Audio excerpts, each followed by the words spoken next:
When I was 10, my mother searched through my Halloween candy for the first time, although she didn't say why. I'd snuck downstairs to hear the late-night news. I knew she was looking for needles, razor blades, and poison, like Ouija boards, haunted houses, crocodiles in the sewer, and the satanic messages on rock records. I thought the dangers of Halloween were probably just urban legends. But I couldn't be sure. I was having a sleepover with my best friend Chris, Sammy, and David that year. The late October sun was as fat and orange as a pumpkin when it disappeared beneath the smoky horizon, and we headed out to trick-or-treat. Chris was a vampire, Sammy was a werewolf, David was a zombie, and I was the clown from It. At the end of the night, some older kids in masks tried to steal our pillowcases full of candy. One of them had a hatchet, and its edge glittered in the suburban streetlight. We made eye contact with each other and silently nodded. When Chris gave the signal, each of us took off running in a different direction. We met up on my porch, panting, exhausted, and more than a little spooked. We just wanted to get inside, lock the door, and scare ourselves silly with movies that didn't feel quite as frightening as a real teenager with a real axe. I almost didn't notice the little gift bag tied with orange and black ribbon that sat on our doorstep. I picked it up, curious, and was still holding it when we stepped inside and were confronted by my angry mother. "Do you four have any idea what time it is?" she huffed. "Candy on the counter, now!" We all made a big show of moaning, but the truth was, we were all happy to be in a bright, warm house with adults around. That little one, too. I'd almost forgotten about what I was holding. I dumped the contents onto the table. 5 pieces of candy in plain black wrappers, a toy of a hooded figure holding a bloody butcher's knife, an antique watch stopped at 1:13 a.m., and a Viewmaster plastic binoculars with click-to-view slides within. My mother carefully examined each piece of candy to ensure that it was factory-wrapped and free of needle jabs. "Can we have our candy back, please?" I groaned. "Nope," my father winked as he passed by on his well-traveled route from his office to his armchair, "because I'm going to eat it all." He snagged one of the strange black candies, unwrapped it, and popped it into his mouth. He didn't make it 5 steps before the wrapper fell from his hands. My father grasped his throat as his face turned purple. "Honey? Honey, you all right?" My mother sprung to her feet as horrified choking sounds gurgled up my father's throat. As my mother reached him, the noises stopped. "Yep, it's definitely poison," my father laughed. My mother punched him in the arm. He was still snickering when he walked upstairs. Before long, my parents were completing their nighttime rituals while Chris, Sammy, David, and I rode a sugar high. My friends never got tired of bad movies and cheesy special effects, but I soon left the blue glow of the screen behind to wander through the dark and silent house, not exactly sure what I was looking for.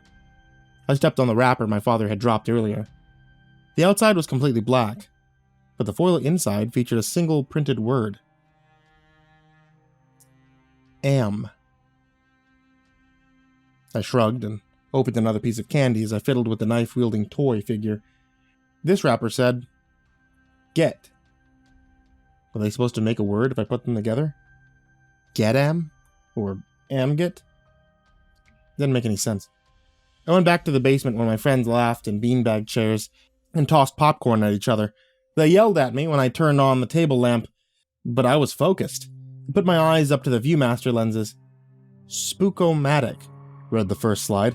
A cute white ghost cartoon floated between the words. Click. A cornfield surrounded by forest. Blackbirds peck at a scarecrow hanging from a lonely post. The scarecrow is backlit by a cloudy sky, but its stitched-together gray skin looks incredibly lifelike. Click. An abandoned farmhouse in a rain-soaked field. The broken doorway is like an empty mouth. The smears of mud on the porch suggest that several heavy things have recently been drugged inside. Click. Some candlelit pumpkins on a porch. I get a strange feeling that I've seen these carven faces before. The street in the background seems familiar as well. Click. A loud crash interrupted my viewing. Sammy was wrestling with Chris, who was bragging that he knew an inescapable wrestling hold. David booed and threw popcorn, while I warned them to keep the noise down. Giggling at our own pathetic efforts to be quiet, we pushed the furniture up against the walls, tried to pin each other with moves we'd seen on TV. until we were sweaty, exhausted, and mad at each other. Still not ready for sleep, we put A Nightmare on Elm Street on in the background and prepared for a serious game of Truth or Dare. The gallons of Mountain Dew we'd been drinking had their predictable effect, and soon enough, Chris was scrambling upstairs to use the bathroom.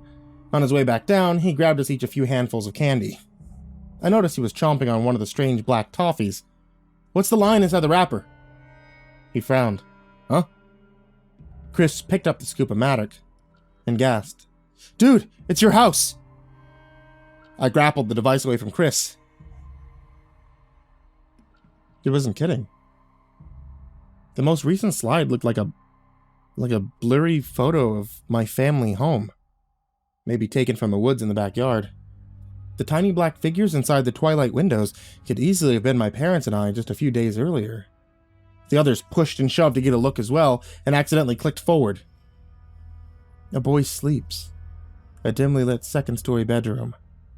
I recognized the Terminator poster on the wall, the model planes hanging from the ceiling, and the books scattered on the old school desk because the room is mine. And the boy is me. I hurled the Spook-O-Matic at the wall as though it might bite me. David, who hadn't been paying much attention to the commotion we were making, cleared his throat. Guys? He held up the black toffee wrapper. Ready was written on the silver foil. I rifled through the pile of candy until I found the final black toffee and tore it open. Coming, it read. Heart pounding, I put the wrappers in order and discovered that Chris's line was really an I. Get ready, they whispered aloud. I am coming. Ooh, spooky, David rolled his eyes. I mean, I guess it's a good prank, though. The watch. I shook Sammy. What time did it say on the watch? Sammy couldn't remember. The clock read 1:11 a.m. I was hurrying to the kitchen to find the last piece of the puzzle when I heard movement on the back porch. I pressed my back against the couch and tried to stop my heavy breathing. Something scraped against the glass door. I kicked on the patio light, bathing the porch in white radiance. The hooded figure in the pale mannequin mask was identical to the tiny toy sitting on the counter. 1:13, read the watch, and the digital clock on the microwave. The figure outside cocked its head at me, then grabbed the brick and smashed through the glass door. I ran downstairs screaming. I heard commotion in my parents' room, but I wasn't even thinking about them. My animal brain screamed only two messages: run and hide. Upstairs, I heard the sound of our family's treasured possessions being thrown, hacked apart and shattered. Adult footsteps charging down the stairs as my friends scrambled to disappear behind doors or under furniture. It was pathetic. In the cramped basement, there was nowhere to hide. The hooded masked figure kicked the TV screen, plunged the room into darkness. As we choked back tears and held our breath, we could feel the figure stalking around the room, throwing furniture and laughing.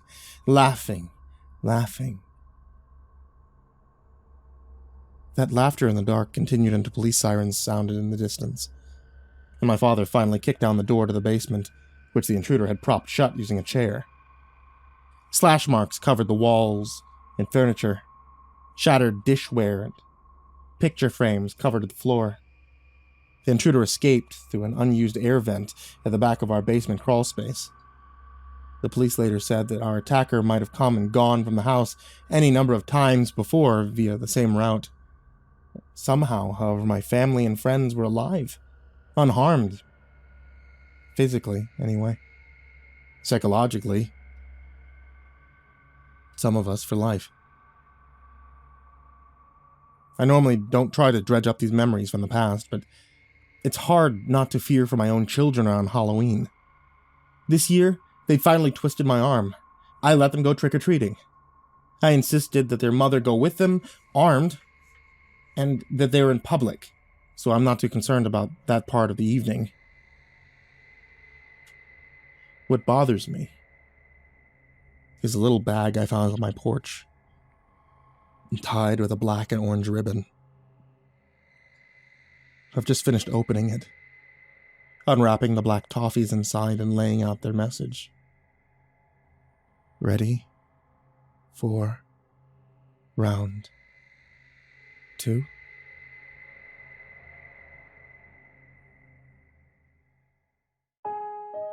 Hey there kids, it's me, MrCreepyPasta, and thank you for watching tonight's video, or listening to tonight's podcast, and thank you for clicking the thumbs up, the subscribe, the follow, the bell, the whatever helpful thing there is on such a platform. I want to tell you about one quick thing before we say goodbye for the evening, and that's going to be about the MrCreepyPasta plush. The plush is only available for a limited time, so if you guys head over to makeship.com, then you guys are able to get this MrCreepyPasta plush. It's super cool. It glows in the dark, which is really cool, and he's super soft and cuddly. So it's makeship.com/products/MrCreepyPasta-plush. Or you know what's easier? Makeship.com. There you go. And as always, I want to give a very big thank you to everybody who is supporting me on Patreon.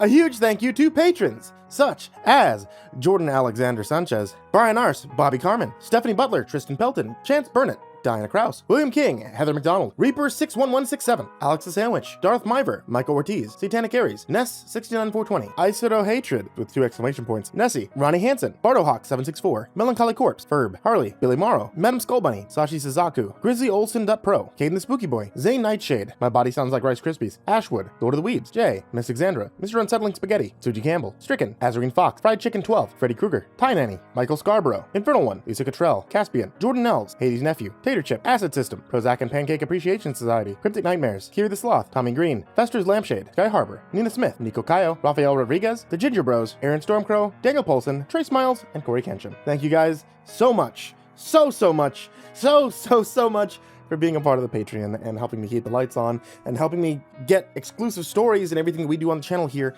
It really means so much to me. I hope you all have a very happy Halloween and sweet dreams.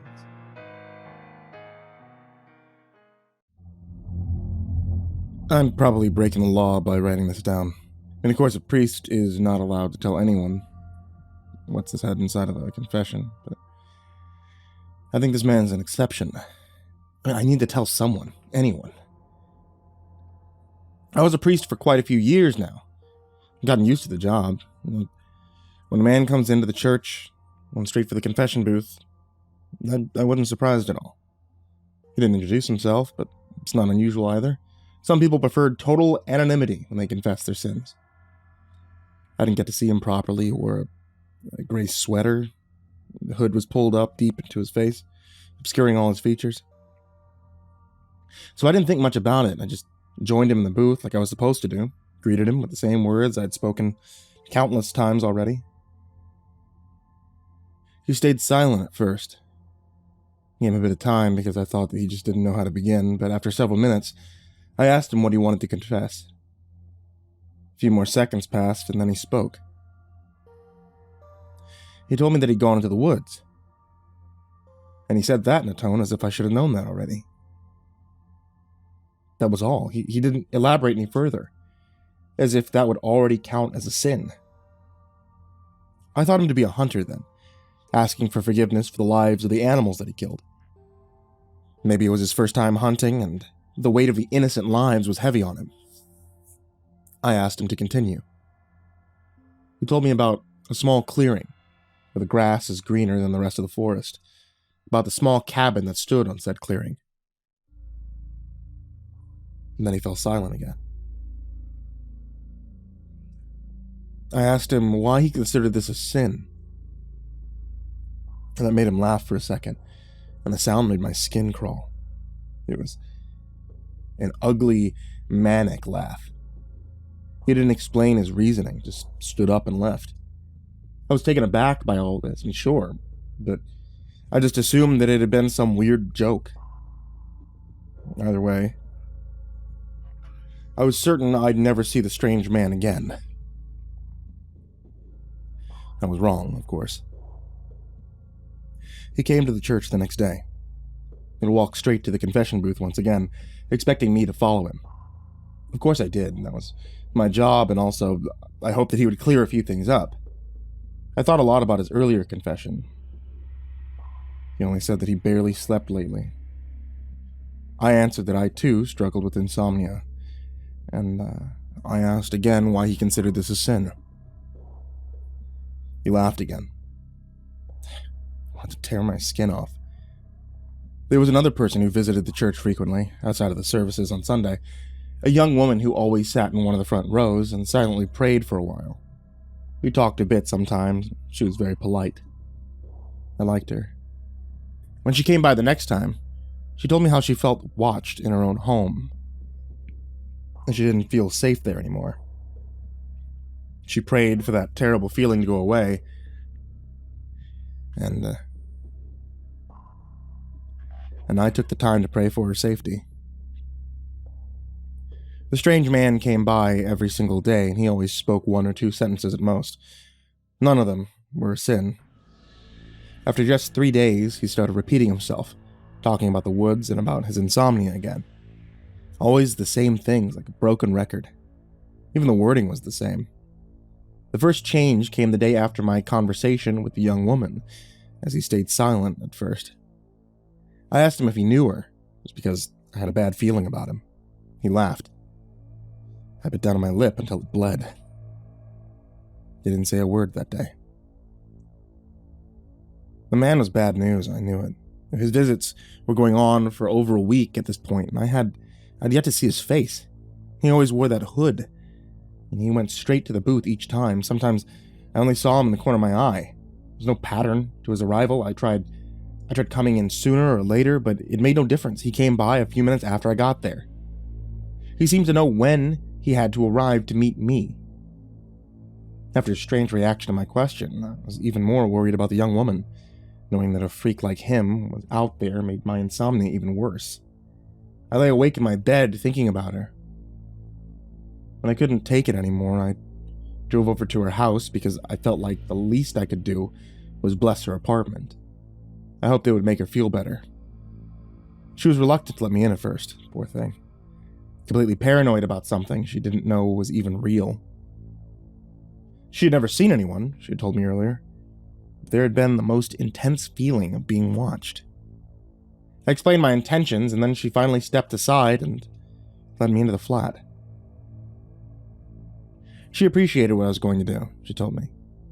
She would indeed feel safer if someone blessed the house. Then at least she could be sure God watched over her. I intended to begin where the feeling was worst, her bedroom.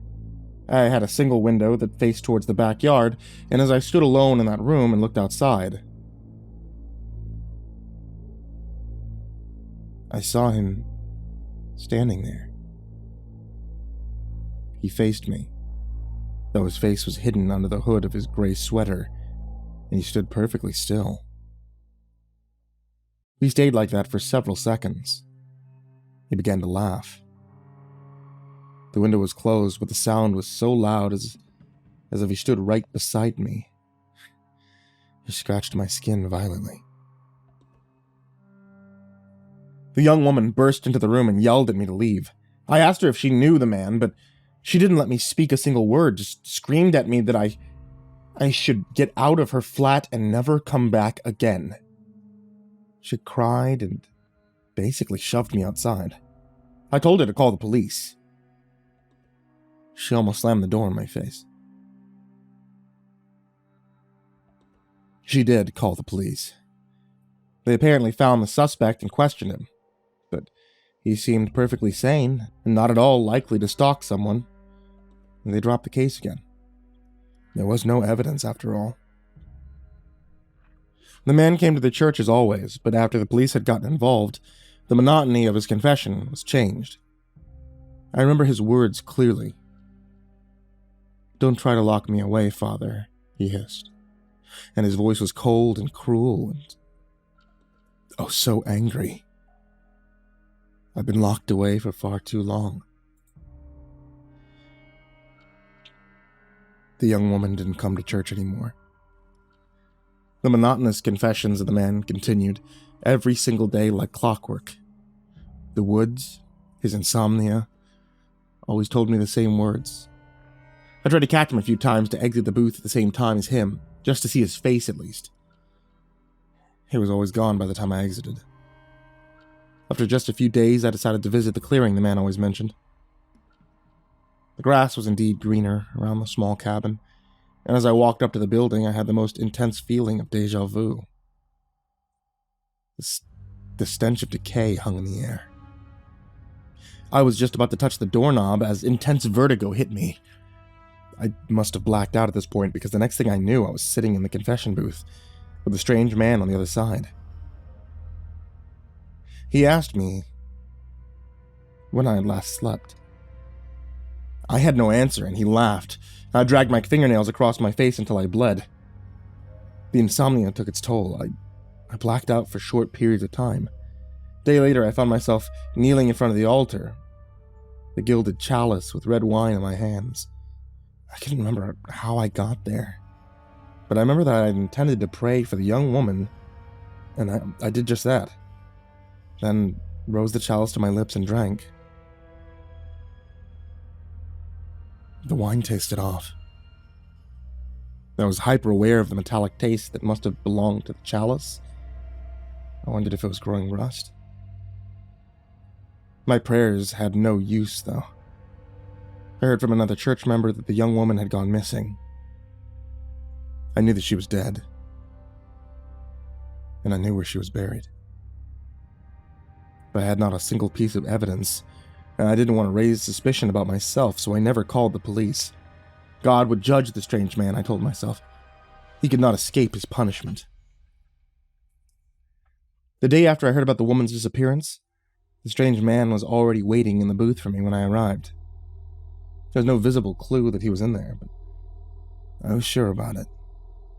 And although I could have just turned around and went back home, what I probably should have done, I resigned myself to my fate, and I entered the booth.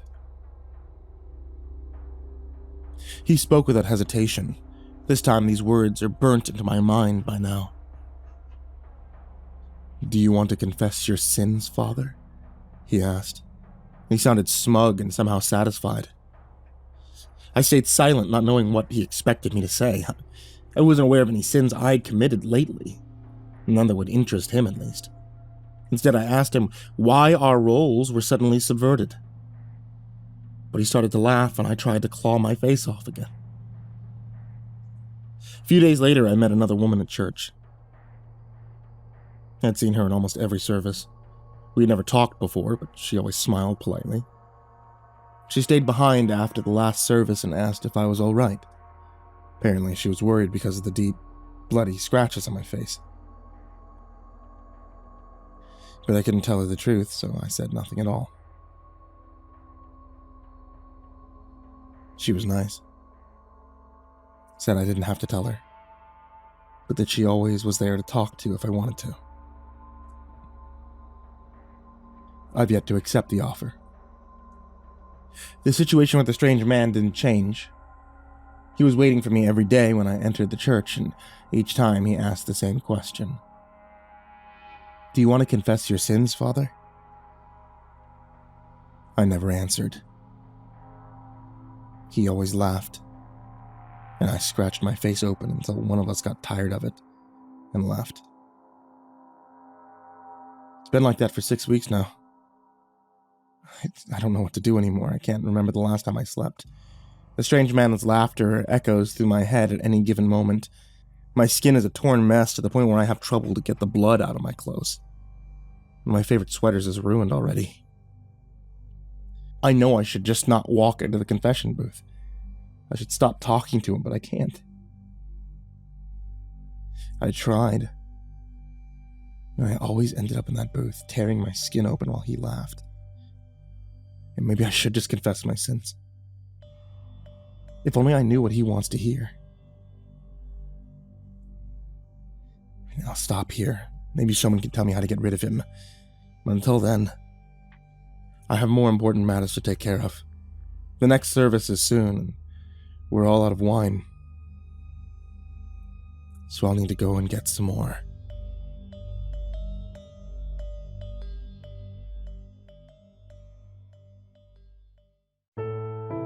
Hey there kids, it's me, MrCreepyPasta, and thank you for watching tonight's video, or listening to tonight's podcast. I want to tell you about one quick thing before we say goodbye for the evening, and that's going to be about the MrCreepyPasta plush.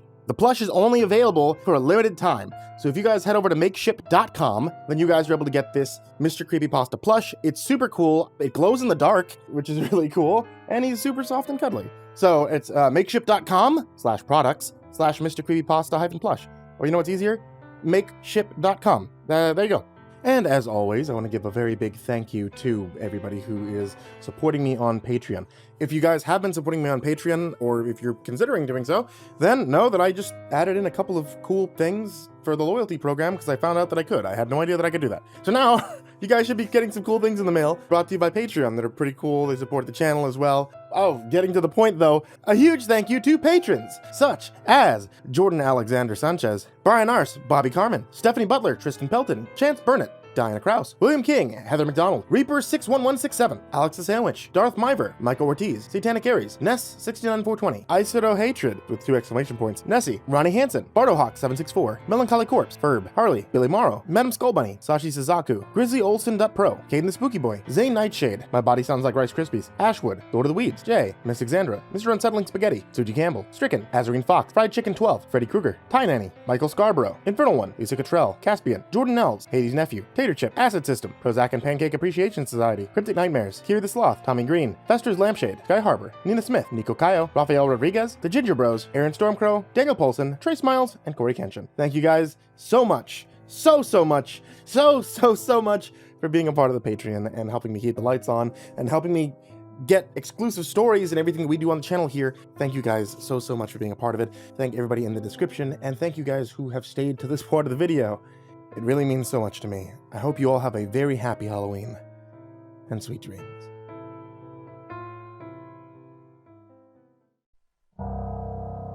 Did you ever stare into a mirror for a long period of time? I don't mean for a few minutes, nor to check out your body, but I mean truly a long time. Try, for example, if you will, staring at your own face. At the beginning, it might be normal. You might laugh because it feels silly. Soon, however, things will turn weird. At first, the humor of it will go away. You might even get bored. But if you stick to it, things will eventually become creepy. I started doing it after I read about certain urban legends online. When I first tried it, I couldn't do it for long. Seeing my dumb face in the bathroom every morning was hard enough, but staring at it for longer than necessary was a chore.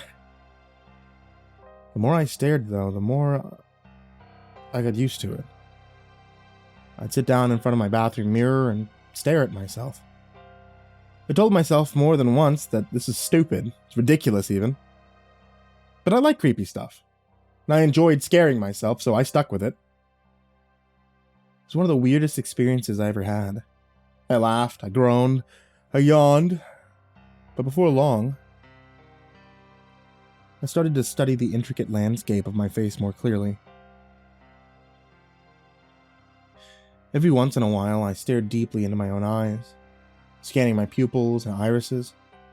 Before long, I got the feeling that something was changing. I began wondering if I was the one staring at my reflection, or if it was the other way around. What if it was the other way around? What if the person in the mirror wasn't truly me? And then for the blink of an eye, I thought I saw my reflection wink at me. I scrambled back in shock, cursing at it before I started laughing. Oh, Jesus Christ, this is stupid. I cursed myself and the fear that washed over me. Still, when I looked at the mirror again, at my reflection, I wondered if it had all been my imagination or if something had actually happened. I stepped up to the mirror again, pushing myself closer and staring right into my reflection's eyes. Did you just wink at me? Of course, I didn't get an answer. No, all I got was my reflection mimicking my every move. His lips moved when mine did. He blinked when I did. He laughed, as stupid as me. No, I've been nothing but my overactive imagination. But then, in that moment, as my eyes grew wide, My reflection did the same. But I didn't care about it anymore. My attention was drawn to a weird little object behind me. Resting on the bathroom floor, behind me was a small, black cube. What the hell, I wondered, as I brought my face closer to the mirror. Why is there a... My thoughts stopped because the moment I turned around, it was gone. I cursed, telling myself that I was still imagining things and that my brain was acting up, but when I turned back to the mirror, I saw it again. It was right there, on the bathroom floor, close to the wall. I pushed my face closer to get a better look at it, only to block it out. When I turned around, though, there was still nothing there. Alright, what the fuck? Slowly but steadily, I moved back, away from the mirror. I watched as I pushed myself against the bathroom wall right next to the black cube. Then I reached out to it with my foot, bringing it closer towards the object. In reality, nothing happened. I didn't feel the sensation of touching something. My reflection, however, began pushing the black cube to the right. Now, this was the weirdest thing ever. It had to be some sort of optical illusion. I mean, there was no way any of this was real. And of course it wasn't real. It only happened inside the damn mirror. With that, I told myself to forget about it and go to bed. It was getting late, and I had to get up early tomorrow. But how do you ignore something as strange and fascinating as what was happening here? Of course, I was lying to myself. Of course, I didn't just forget about it. And so I got closer to the object again, or to say it better, I brought my reflection closer to it.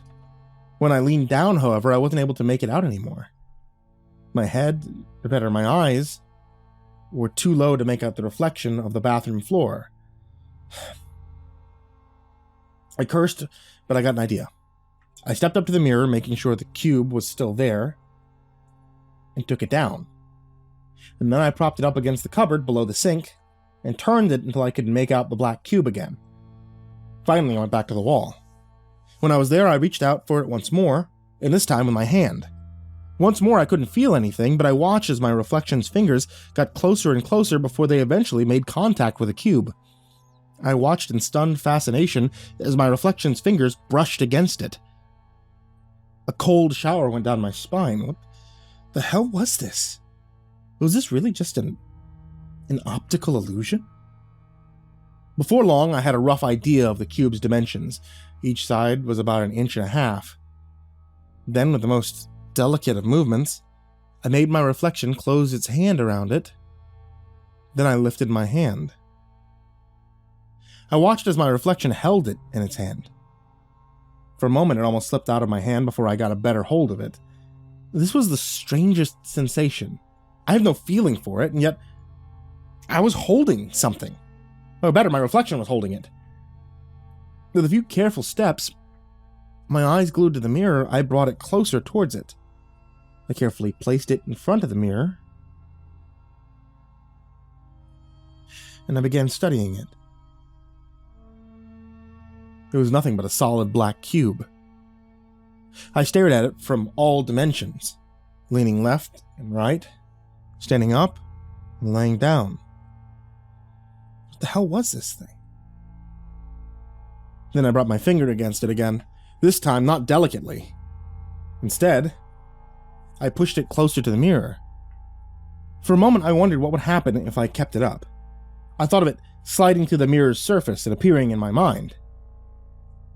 I laughed, calling myself an idiot, telling myself again that this had to be some sort of optical illusion. And of course, it didn't slide through. Instead, it was pressed against the mirror, hard and slightly croaked together. At that moment, I saw that its top was slightly pushed upward. Does that mean that I could open it? Almost in a trance, I reached out with my other hand, my left hand. I couldn't help but curse in frustration as I tried to make sense of the cube's dimensions, and my movements being flipped. Finally, after 2 futile attempts, I managed to push my fingernail into the small crack, and then I delicately began pushing it upward. It took me another few tries before I succeeded in opening it. Where I was, however, I couldn't see a damn thing. So I stood up, brought my face close to the mirror, and stared down at it. And that's when I noticed that there was something strange and whitish inside of it. My hand went forward again, getting a hold of it and lifting it upward so I could get a better look. I closed my hand around the now open cube and lifted it, bringing the opening closer to the mirror. At first, I saw only white, but then I made out delicate red lines in it, saw its round form. A moment later, whatever was inside the cube started moving and turning. I watched in stunned horror, and after a few seconds, I stared at an eyeball. I screamed up in shock and disgust, scrambling away from the mirror and shaking my hand as if something had gotten a hold of it. Inside of the mirror, the black cube crashed to the floor. It bounced once, twice, before it came to a rest. The eyeball, however, rolled out of it, and from where I was, I watched as it rolled over to the mirror. I expected it to hit the surface, to bounce away, but it rolled on. My eyes widened in shock and disbelief as the eyeball passed through the mirror's surface. It rolled on and came to a rest right in front of me. I cringed back, but I couldn't stop staring at it. This thing, this eyeball? It couldn't exist, but here it was.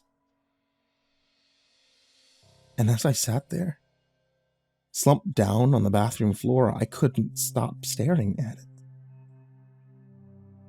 And as I stared at it, it also stared at me. And with each passing moment, I felt it staring deeper and deeper into my eyes.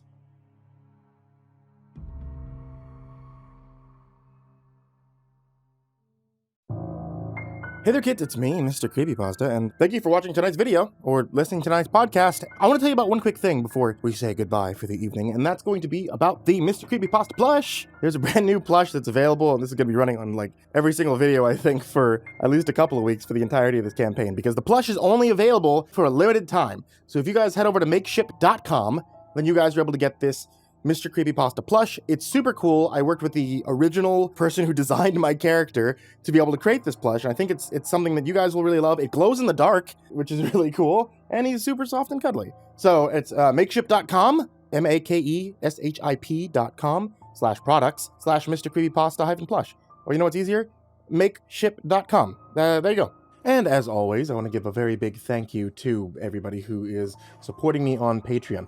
A huge thank you to patrons, such as Jordan Alexander Sanchez, Brian Arce, Bobby Karman, Stephanie Butler, Tristain Pelton, Chance Burnett, Diana Kraus, William King, Heather McDonald, Reaper61167, Alex the Sandwich, Darth Miver, Michael Ortiz, Satanic Aries, Ness69420, aisodoehtraed with 2 exclamation points, Nessie, Ronnie Hansen, BardoHawk764, Melancholy Corpse, Ferb, Harley, Billy Morrow, Madam Skullbunny, Sashi Sazaku, Grizzly Olsen.pro, Kayden the Spooky Boy, Zane Nightshade, MyBodySoundsLikeRiceKrispys, Ashwood, Lord of the Weebs, Jay, Miss Exandra, Mr. Unsettling Spaghetti, Suji Campbell, Stricken, Azarine Fox, Fried Chicken 12, Freddy Krueger, Ty Nanny, Michael Scarborough, Infernal One, Lisa Cottrell, Caspian, Jordan Ells, Hades Nephew, Tater Chip, Acid System, Prozac and Pancake Appreciation Society, Cryptic Nightmares, Kiri the Sloth, Tommy Green, Fester's Lampshade, Sky Harbor, Nina Smith, Nico Cayo, Rafael Rodriguez, The Ginger Bros, Aaron Stormcrow, Daniel Polson, Trey Smiles, and Corey Kenshin. Thank you guys so much, so much for being a part of the Patreon and helping me keep the lights on and helping me get exclusive stories and everything that we do on the channel here.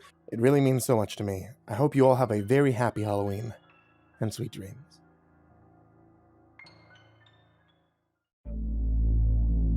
Before she was the reason I don't let my children play in the yard after sundown. She was our friend. Even though we moved out to suburbia for a calmer life, 3 years of interacting with people that were about as interesting as slowly drying paint was starting to take its toll on us. The house was a great investment. Yeah, waking up to a life free of shitty landlords made the morning coffee taste better. Sure, the school district we moved to would be great for our slowly toothing children. But my wife and me, we lived an existence about as exciting as our neighbors. Which is to say, none at all. When Elizabeth moved into the house opposite ours, our life blossomed. In the morning, we noticed moving trucks parked in front of the house across the street. By sundown, she was standing at our doorstep with a bottle of wine. She had the dress sense of a college freshman on laundry day, yet along with her youth camp hoodie and pineapple-patterned sweatpants, Elizabeth rocked an expansive assortment of jewelry. Small runes, studded in emerald, hung from her earlobes, and an intricately carved silver medallion hung off her neck. An excited fire for conversation burned in her eyes. She was the type of eccentric that we didn't want to raise kids around back in the city. She was the type of eccentric that we so sorely missed in suburbia. Linda put the kids to bed. I pulled some chairs out on the porch, and we opened up Elizabeth's bottle of red. Soon enough, I was fetching another bottle of wine out of the house and looking for something that could double as an ashtray for our chatty house guest. The more we drank, the less me and my wife felt like Mom and Dad. As we swapped eerie stories with our new neighbor, bits and pieces of our time started to reemerge. We were still Greg and Linda, functioning adults. But we were also the same Greg and Linda who ate way too many mushrooms at a Russian psych trance festival less than a decade ago. After we finished the second bottle of wine, I grabbed a couple of beers out of the garage and fished out some weed I had stashed away for a rainy day. In an effort to be eco-friendly, the street lamps on our neighborhood never stayed on past midnight. We drank until the only thing cutting through the darkness was the porch light and the night sky. Halfway through the joint, Linda started falling asleep. She excused herself and went to bed. I would have followed my wife, but it felt like a shame to waste half a joint. I bade her goodnight and hoped she would still be up by the time I would get to the bedroom. Ever notice anything weird ever happen with my house? Elizabeth broke the stone silence we were indulging in. Like flashing lights, strange sounds in the middle of the night. Spooky stuff. The neighborhood was a dark silhouette of repeating architecture, a sky chaotically littered with stars shining above us. I was way too stoned to understand her question. She passed me the joint. I shook my head. "Can I let you in on a little secret, Greg?" she asked. "I'll have to run that by my wife," I replied. "Oh, you can tell her, it's cool," Elizabeth replied quickly. "Just, I don't know. If you do end up talking to the neighbors, maybe don't mention it. You guys get it. You spent time around artists. Don't know if the rest of the neighborhood would be so understanding." Thoughts of my cool wife laying in bed upstairs were tugging at my brain, but Elizabeth's hushed tone stirred my interest. "All right, as long as it's not a murder or something, then your secret's safe with me and Linda." She passed me the joint again. I shook my head again. "I mean, the secret is concerning murders. Multiple murders, actually." She let her words ring out for dramatic effect, even to send a shiver of discomfort down my spine. "I didn't kill anyone, but 4 homicides happened in my house," she added with another puff of smoke. The shadowy outline of her home looked no different than any of the other houses on the street. "Really?" I asked. "Yep. 1954, 1982, 1984, 1988. Murder-suicides. Each one of them." "Sounds like the 80s were rough," I found myself saying. Elizabeth smiled. "When I bought this house, I did a bit of research. Murder houses go for cheaper. Plus, I figured a murder house could have an interesting vibe for my art." I considered the new information. It was nice to be speaking to someone who wasn't aggressively boring, but the conversation was getting into the spirit of a 4 a.m. bar chat that makes hangovers more punishing. I yawned and started to get off my chair. If I didn't join my wife soon, Elizabeth would ramble my ear off about something that was way too eccentric for my tastes. "Do you believe in places having souls, Greg?" she asked, before I could make my escape. Linda was always good at leaving parties before the pretentious psychobabble reared its head. "Nope," I said, trying to get off a vibe Elizabeth wasn't catching. "I do. I think that whatever happens in a specific corner of the world stays with that specific corner of the world for a long time. Ever walk down an old lover's lane? Or like an old battlefield? There's energy in those places. You can feel it in the air. You walk where others have once walked and feel past lives lived, lost, experienced. The history, the tales of human tragedy and love and pain and... Oh my god, I'm rambling. She handed me the joint. Sorry, I haven't had a proper drink since I came back from Vietnam. Didn't mean to get all artsy on you. It's fine. I'm used to it. I can tell, she said, getting up. Anywho, if you ever see something eerie going on with the house, please do give me a heads up. I think I could really work the spirit of the house into my art. Yeah, I'll be sure to keep an eye out, I said, knowing that I wasn't going to. Over the next couple of months, Elizabeth became a regular visitor at our house. She had zero interest in holding our son and would squirm in discomfort whenever our daughter tried talking to her, but what Elizabeth lacked in child skills, she made up for in storytelling finesse. Every week or two, she would drop by our porch and we would drink and smoke and talk the night away. She told us about weird hiking trips she took during her gap year, the motorcycle trip through Afghanistan that her and her ex-boyfriend took together, and a variety of other drug-hazed tales of exotic lands. Linda and me also found ourselves reminiscing about a more carefree time of our relationship. Those nights always brought a spark of excitement into our routine lives. But every drunken night had a topic of discussion that made my eyes roll back in my head. Every time that Elizabeth came over, she wanted to talk about the murder house. Elizabeth was in love with the name. She was in love with the idea of being surrounded by ghosts of murderers and victims. She was in love with talking about it. I hated that part of the night. Back then, I didn't believe in ghosts. I just presumed that anything she said about floors creaking when she was home alone, or the lights in the kitchen mysteriously turning on in the middle of the night, was a flight of her eccentric imagination. I thought she was making stuff up. Yet Elizabeth's rants about hearing voices crying through the walls and sensing the energy of the family that was chopped apart by a crazy man with an axe in 1984 were simply sour punctuations on a dwindling night. As soon as she would start talking about spirits, Linda and me would yawn and start talking about breakfast. As unhinged as her rants would get, Elizabeth was very self-aware. She was just fascinated by the whole ghostly aura of her home. Once she would catch herself ranting, she would stop, remind us to keep an eye out on the house, and bid us a good night. I never really paid attention to her rants. I just took Elizabeth's obsession as a personal quirk that I could handle in weekly bursts. I never considered there might actually be something up with the house. But one horrible moment changed that. It was a dark school night. Linda and me had gone overboard with bedtime stories and ended up reading our kids 7 chapters of Harry Potter. We were doing voices, milking dramatic pauses, really driving the story home. But we got so into producing our little parental audiobook that we didn't notice our children had already passed out 2 chapters ago.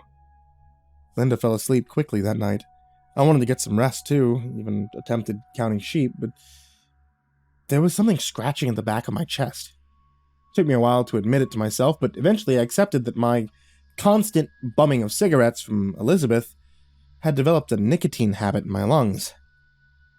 So I went outside for a cigarette. The street lamps were long dark.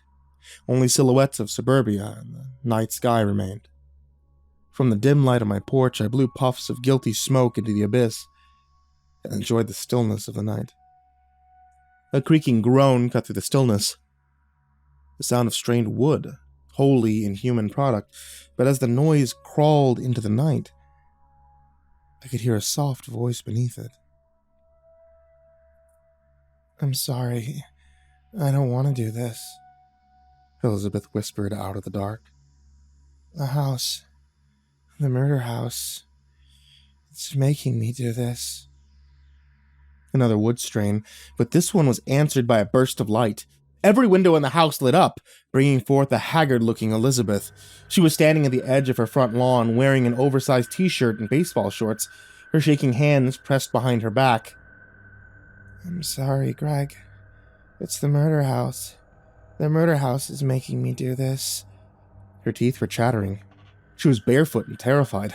I opened my mouth to say something, but my voice got caught in the back of my throat. The light coming from the house took on a fiery quality and burst out into the night with blinding force. I'm sorry. The murder house is doing this, she said, taking a handgun out from the back of her shorts. The muzzle shook for a second, and she aimed the weapon in my direction, but then, as if fighting a force inside of her, she pulled the gun back, placed it in her mouth. There was another flash of light.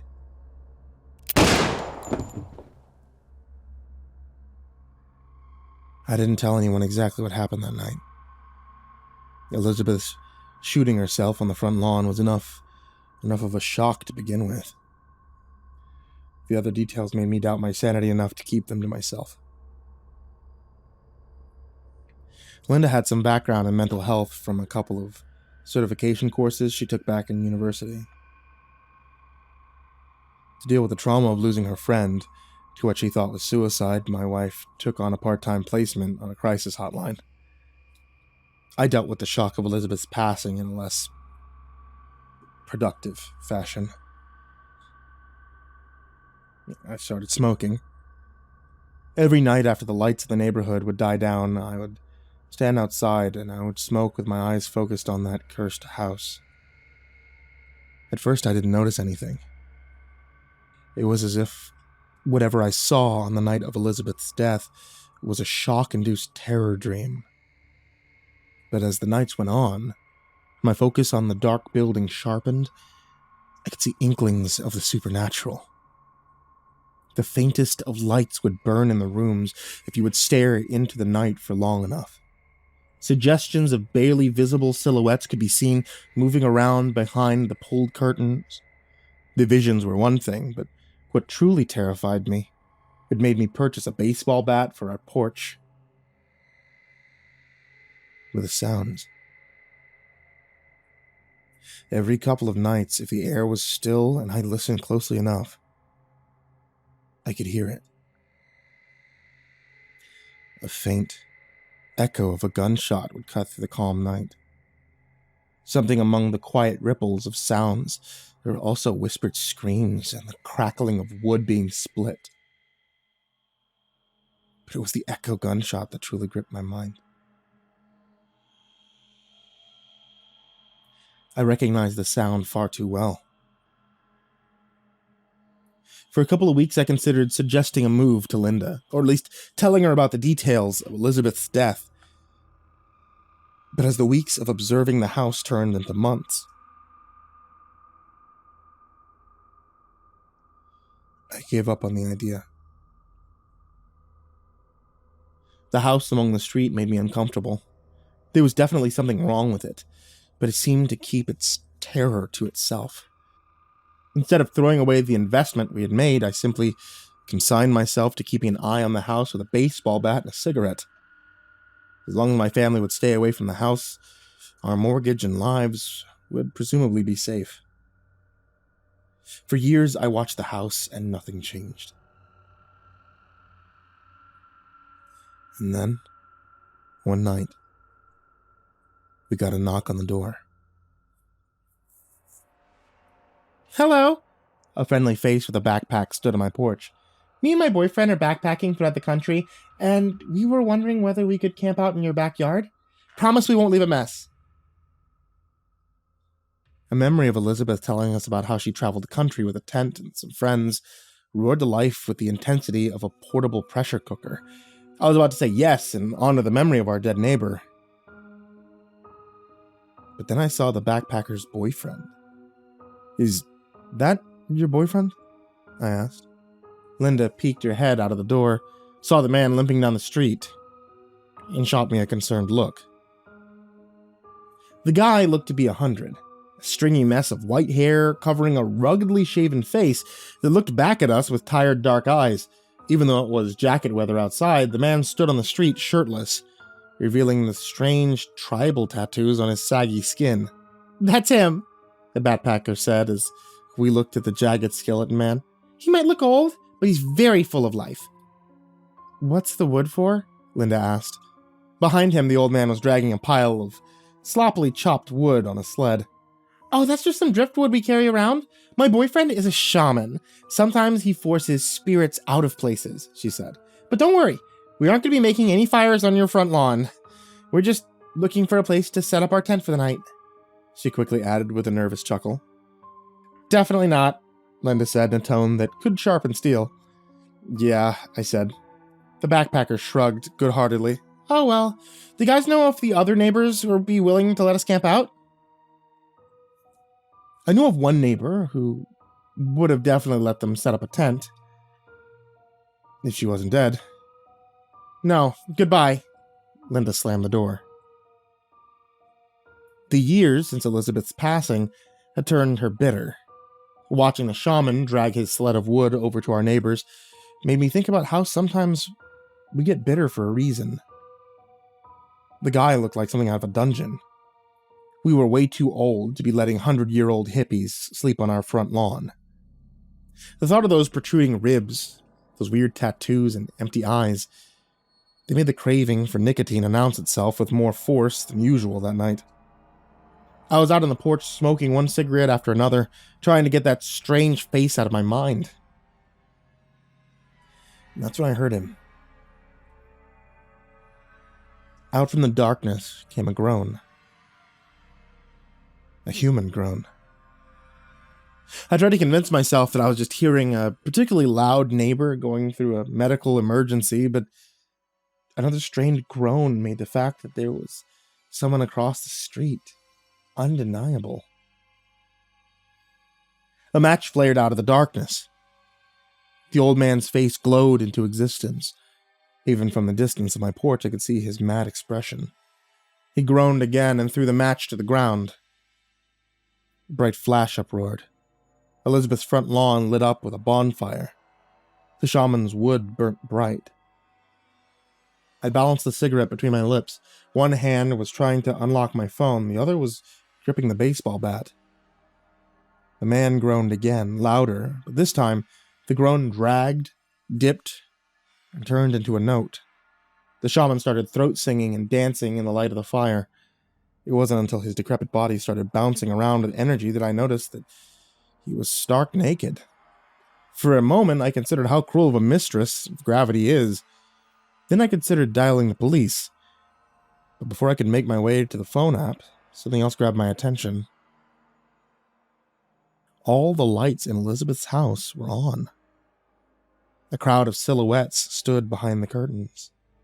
The old man kept on dancing around the fire. With each moment, his steps grew more frantic. With each bounce of his withered body, his song grew louder. But soon it was drowned out. The sound of groaning wood, the screams, the gunshot that I had heard so many nights before, they were back. But they were no longer memories of noise floating on the night wind. No, the sounds were deafening enough to overpower the shaman's singing. Yet he persevered. The throaty tone which the old man was producing kept on growing louder, regardless of the resistance that it was getting. His eyes bulged with effort, but the timbre of his song remained calculated. His body started to match the motion of the flames as they grasped at oxygen. The man threw himself from side to side, crashing down into the lawn only to bounce back up for another jump. I watched with fascination, trying to remind myself that I should call the police on the nude arsonist in my dead neighbor's front yard. But then my attention was grappled once again. Silhouettes behind the curtains, they started to bob their heads. The figures were starting to dance along with the shaman. As they danced, the sharp sounds of gunshots and suffering eased until there was none at all. The old man's song took control of the night. The door of the murder house burst open, and a procession of shadows made their way out towards the fire. Even as they danced closer to the light, no discernible features presented themselves. The figures were simply dark outlines of human bodies. They surrounded the fire and they danced along with the shaman, but they didn't dance for long. After making a couple of rounds around the bonfire, they started to jump into the flames. Each of the shadow folks' arrival into the fire was followed by a burst of light. and a high-pitched yelp that would punctuate the shaman's throat song. They all jumped in one by one and without hesitation, almost as if they had spent all of eternity waiting to set themselves on fire. Yet the final shadow hesitated. The silhouette on the other side of the road faced my direction. She waved. I let go of the baseball bat, and I waved back. When her figure hit the fire, the neighborhood was enveloped in another powerful burst of light. And the shaman's shriek reached the pitch that dragged into the night like a stopping freight train. As the screech reached its final breath, the nude shaman laid down by the fire, let out a tired groan, and promptly fell into snore-filled sleep. I put away my phone. This man was not dangerous. I wasn't going to call the cops. My moral decision to leave the shaman to his mysterious ways made my stomach warm for a little while, but my neighbors were considerably less accepting of nude eccentrics than I was. A police station worth of cruisers arrived, yelled at the old naked man, tasered him, and chucked him off to the station. Man is probably being charged for a series of crimes, but as I stood there in the cool fall wind, looking at the silhouettes of the identical homes, I couldn't help but wonder whether he didn't do something good. The house across the street seemed to be at peace. It never glowed again.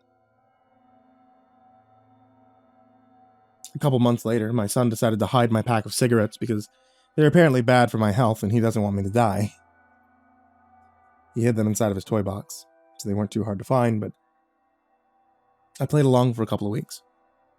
I let him keep my pack of smokes next to his race cars, as long as he didn't mind me bumming one off by the time his bedtime stories was finished. It's not like I smoked heavily, just a single cigarette to occupy me while I looked out at Elizabeth's house. After the insane man's bonfire, the murder house had just become a regular 2-story on a block of 2 stories. Even though the shaman's life was probably filled with court cases and chaos, the rest of his work was utterly tranquil. I started rationing the cigarettes when I got down to my last 10. Once I got to my last 5, I made my smoke a bi-monthly activity. There's a pack of single cigarettes left in my son's toy box. Pretty sure it'll stay there until I start getting worried about him smoking it. My lungs no longer make demands, and the house across the street doesn't require my attention anymore. I just hope that whatever the shaman did is a permanent solution to the problem of the murder house. I also hope that whoever Elizabeth is, she's happy and surrounded by people who like having 4 a.m. eccentric conversations about spirits.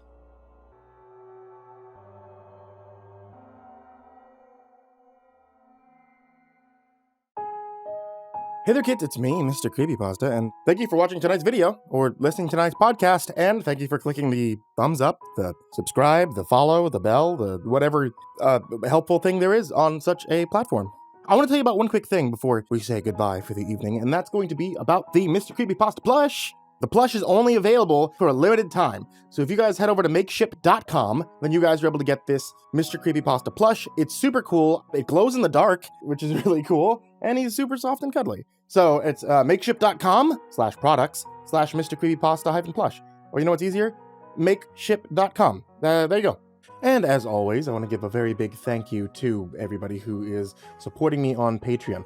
A huge thank you to patrons such as Jordan Alexander Sanchez, Brian Arce, Bobby Karman, Stephanie Butler, Tristain Pelton, Chance Burnett, Diana Kraus, William King, Heather McDonald, Reaper61167, Alex the Sandwich, Darth Miver, Michael Ortiz, Satanic Aries, Ness69420, aisodoehtraed with 2 exclamation points, Nessie, Ronnie Hansen, Bardohawk764, Melancholy Corpse, Ferb, Harley, Billy Morrow, Madam Skullbunny, Sashi Sazaku, Grizzly Olsen.pro, Kayden the Spooky Boy, Zane Nightshade, My Body Sounds Like Rice Krispies, Ashwood, Lord of the Weebs, Jay, Miss Exandra, Mr. Unsettling Spaghetti, Suji Campbell, Stricken, Azarine Fox, Fried Chicken 12, Freddy Krueger, Ty Nanny, Michael Scarborough, Infernal One, Lisa Cottrell, Caspian, Jordan Elves, Hades Nephew, Tater Chip, Acid System, Prozac and Pancake Appreciation Society, Cryptic Nightmares, Kiri the Sloth, Tommy Green, Fester's Lampshade, Sky Harbor, Nina Smith, Nico Cayo, Rafael Rodriguez, The Ginger Bros, Aaron Stormcrow, Daniel Polson, Trey Smiles, and Corey Kenshin. Thank you guys so much, so much for being a part of the Patreon and helping me keep the lights on and helping me get exclusive stories and everything that we do on the channel here.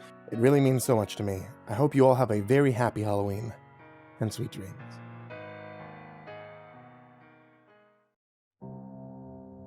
The Dark Reflection Ritual.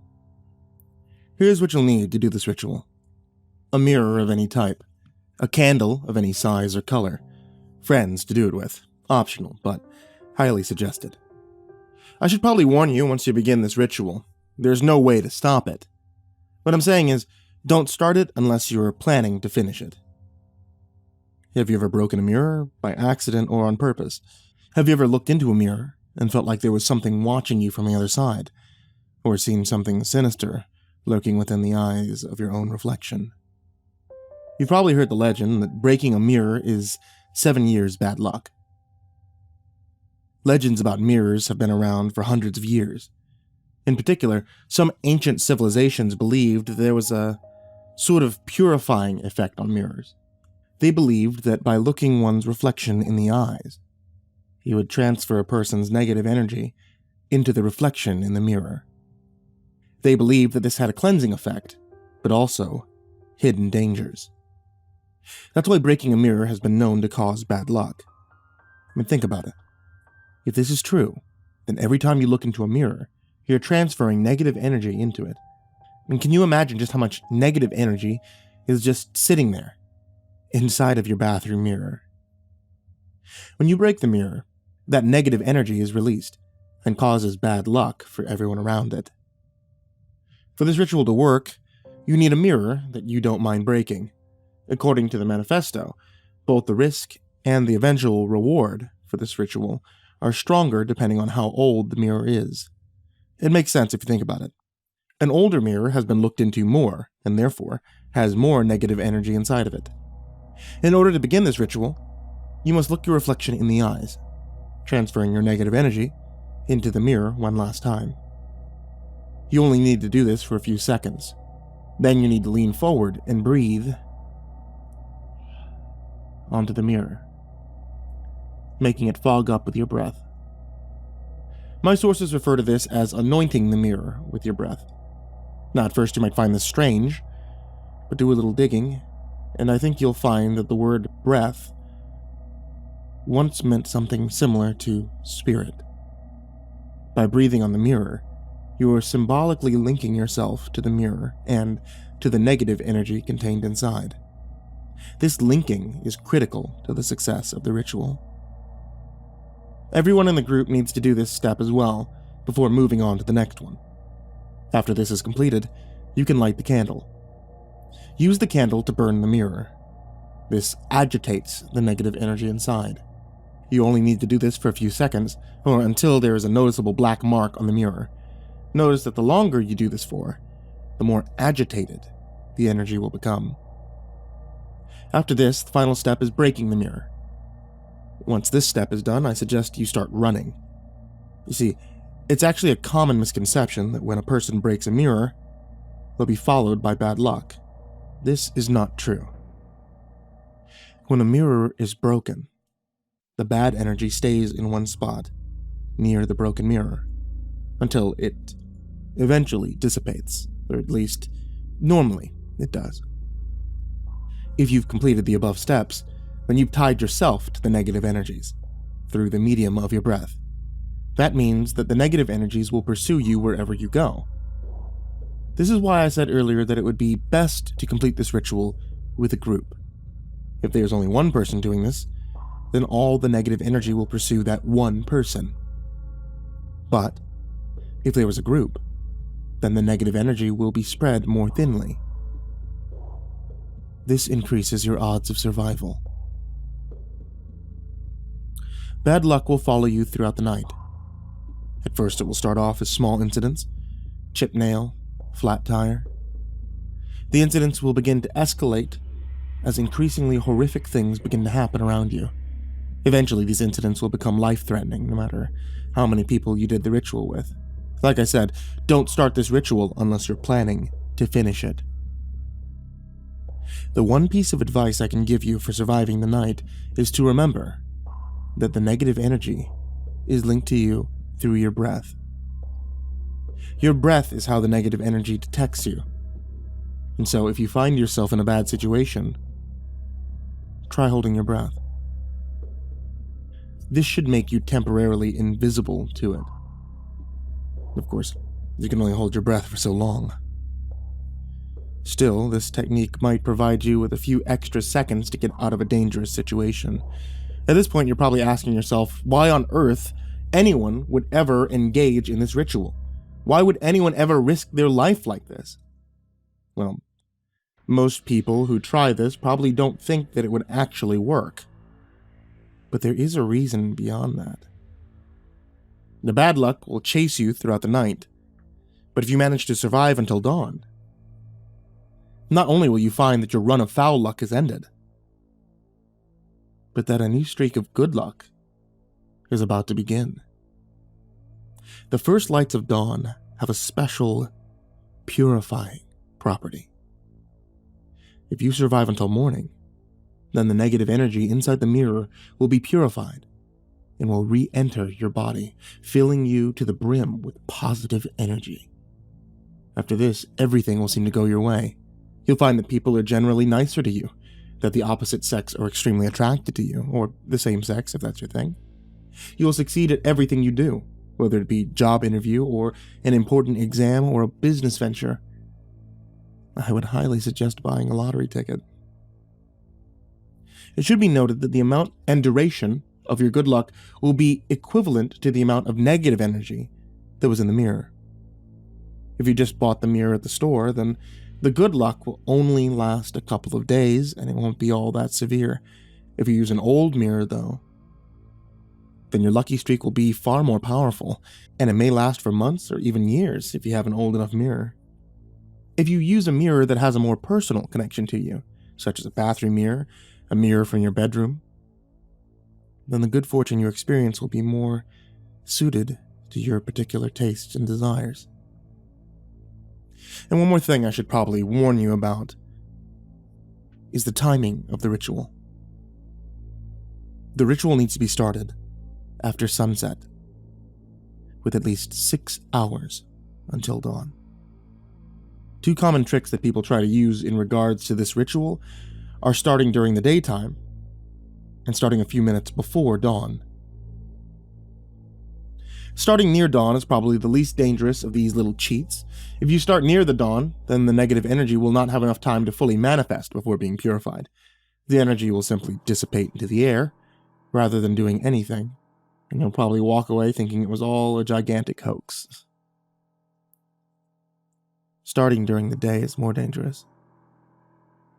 People start during the day thinking that the daylight will instantly nuke the bad energy, keep them safe. Now this is not true. Notice that I said it was the lights of dawn that have the purifying property, not the light of day. By starting during the day, you actually give the bad luck more time to pursue you and thus decrease your odds of survival significantly. I know a lot of people might call you stupid, crazy, for trying to attempt this ritual. I wouldn't though. I can understand the thinking that goes with it. I can understand wanting to take control of your luck, both good and bad, rather than accepting the seemingly random twists and turns that life seems to throw at us.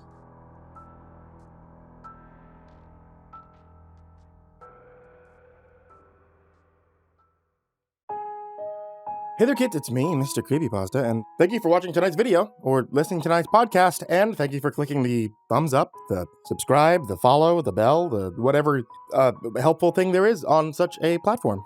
I want to tell you about one quick thing before we say goodbye for the evening, and that's going to be about the MrCreepyPasta plush. The plush is only available for a limited time, so if you guys head over to makeship.com, then you guys are able to get this MrCreepyPasta plush. It's super cool. It glows in the dark, which is really cool, and he's super soft and cuddly. So it's makeship.com/products/MrCreepyPasta-plush. Or you know what's easier? Makeship.com. There you go. And as always, I want to give a very big thank you to everybody who is supporting me on Patreon.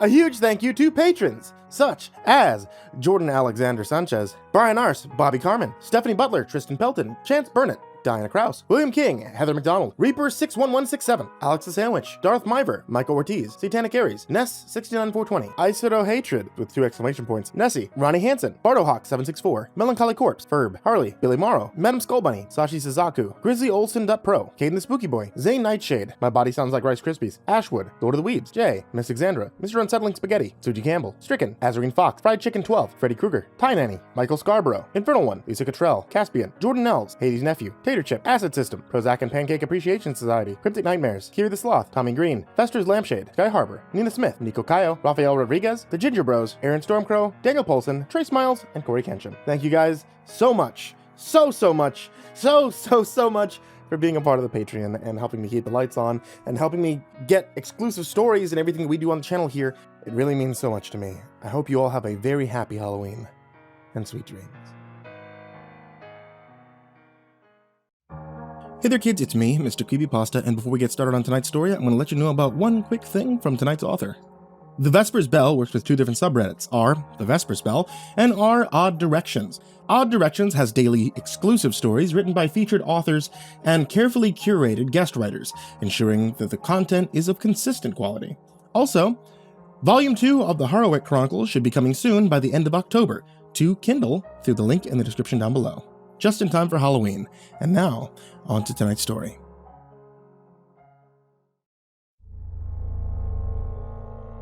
I work as a caretaker at a private conservatory.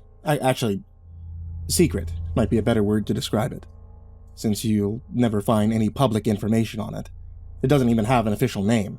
My boss likes to call it the Silken Solarium, or the Widowmaker, when he wants to make a pun. Visits are by invitation only, and I haven't the slightest idea if these guests are actually being charged some exorbitant fee to help maintain the place, or if my employer simply enjoys showing off his collection of exotic specimens now and then. The conservatory itself is a Gothic masterpiece of tinted glass, wrought iron, and dark purple bricks, with an equally ornate ivy-covered brick wall around the perimeter. We're a good way off the closest highway, and surrounded by woods, so not many people come here by accident. Some do, of course, but I'm getting ahead of myself. As unsettling as the place is to look at from the outside, it's even more disturbing inside. There are some tropical plants placed around the place for landscaping, rare and expensive, but ordinary enough. But the centerpiece of the conservatory are the spiders. Thousands and thousands and thousands of small, black spiders with jewel-encrusted abdomens. Literally, they have actual crystals that grow in fractal patterns on their back segments, of every possible color and hue that you can imagine. When my boss makes a speech to his guests about the spiders, he called them Latrodectus Callisti, or the fairest widows. He brags that our conservatory is their last refuge, and that they aren't to be found anywhere else in the world. Exactly where they're from originally, and how he acquired them varies from telling to telling, but he is at the very least telling the truth about their rarity. As far as I've been able to determine, they're not even an officially recognized species. The widows aren't just notable for their beauty, however, they're an extremely social species, nearly as eusocial as an anthill or a beehive. Stretching across the conservatory, suspended about 12 feet in the air, is a massive silk colony. There's a large center nest dangling from the center, about a dozen smaller nests scattered across the room, and an intricate network of masterfully spun spider webs linking them all together. There are always spiders running along it, performing maintenance or transporting food. There are also guard spiders who just hang down on a silk thread to keep watch and send vibrations back along it to communicate to the rest of the colony. Those are my boss's favorite, since they're the easiest to get a good look at. Or rather, perhaps, I'd say they're his favorite living spiders. The dead ones, however, his prizes above any conventional jewels. They're tens of thousands of times scarcer than diamonds. And he controls their only hatchery. The dead spiders always get thrown from the nest, which I used to find unusual, since I had thought the species of Black Widow genus were cannibals. I mean, in fact, the more I thought of it, the more it bugged me, since the spiders obviously don't have the cognitive capacity to have any sort of taboo against cannibalism, which means that they have to be acting on instinct. What evolutionary reason could they have for not eating their own dead? Regardless of why they do it, whenever I see a body, I'm to gently sweep it up and turn it in to our entomologist. Depending on their quality, he'll either incinerate them, use them for research, put them on display, sell them for no less than $25,000 a carat, or, in the case of the most perfect specimens, give it to our boss. Most crucially, though, I am never, ever to step on one. That was made abundantly clear to me from my first day. Less clear, though, were the consequences for doing so, since I've never actually done it. The spiders have a habit of tossing the dead where they are clearly visible, a visibility which is aided by their bright-colored, shiny rear ends. Has made the whole not eating their dead thing even weirder to me, since it seems like they would attract predators.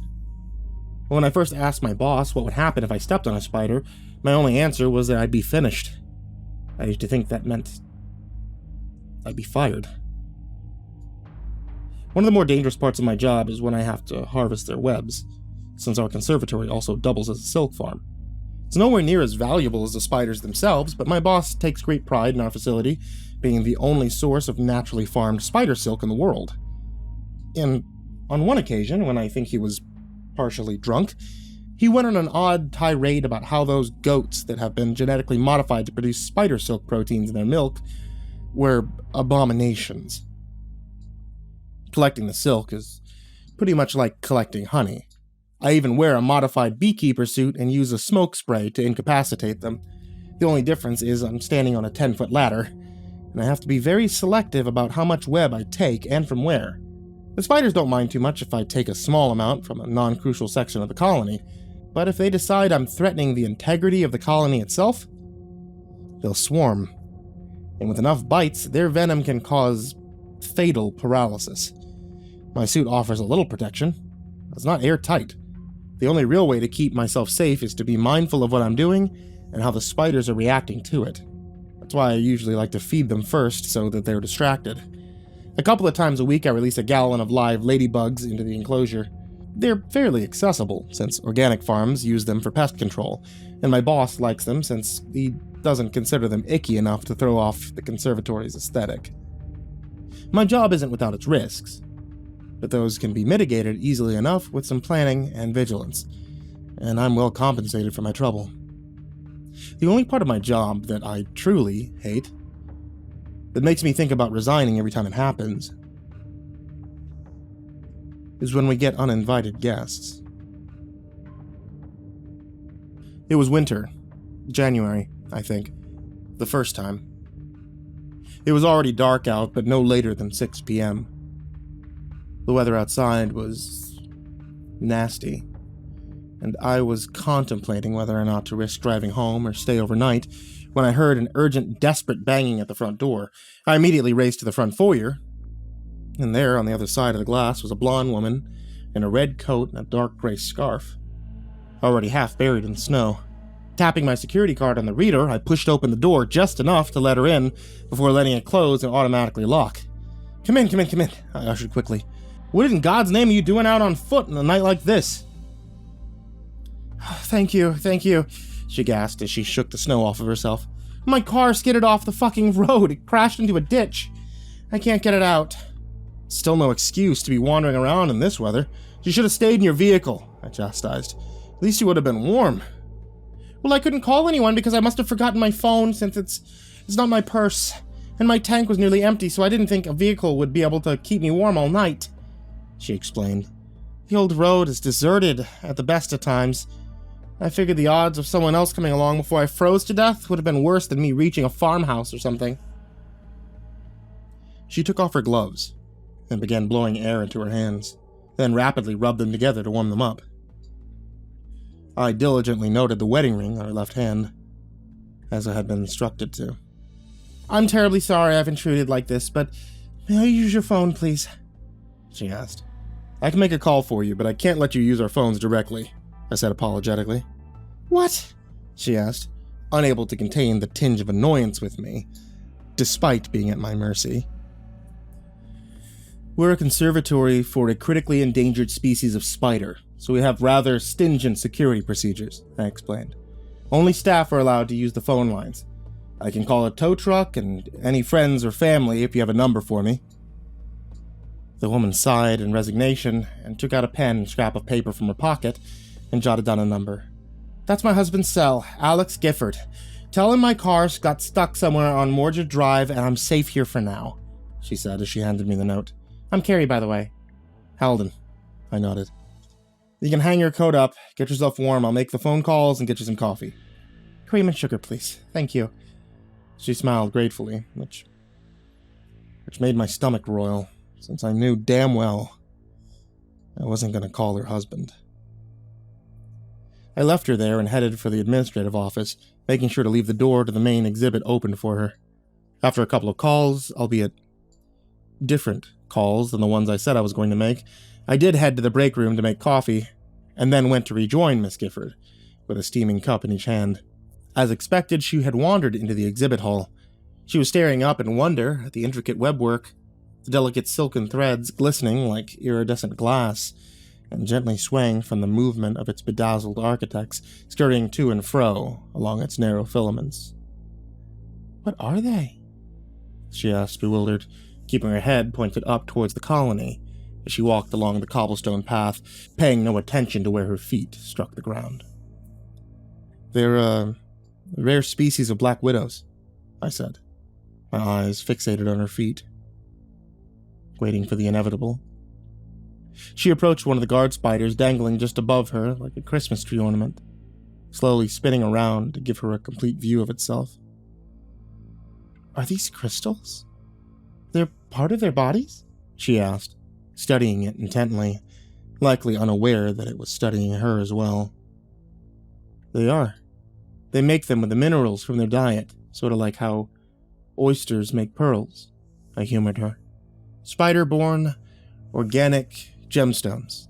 Highly sought after, as you can imagine, which is why they're endangered. As far as I know, they're actually extinct in the wild.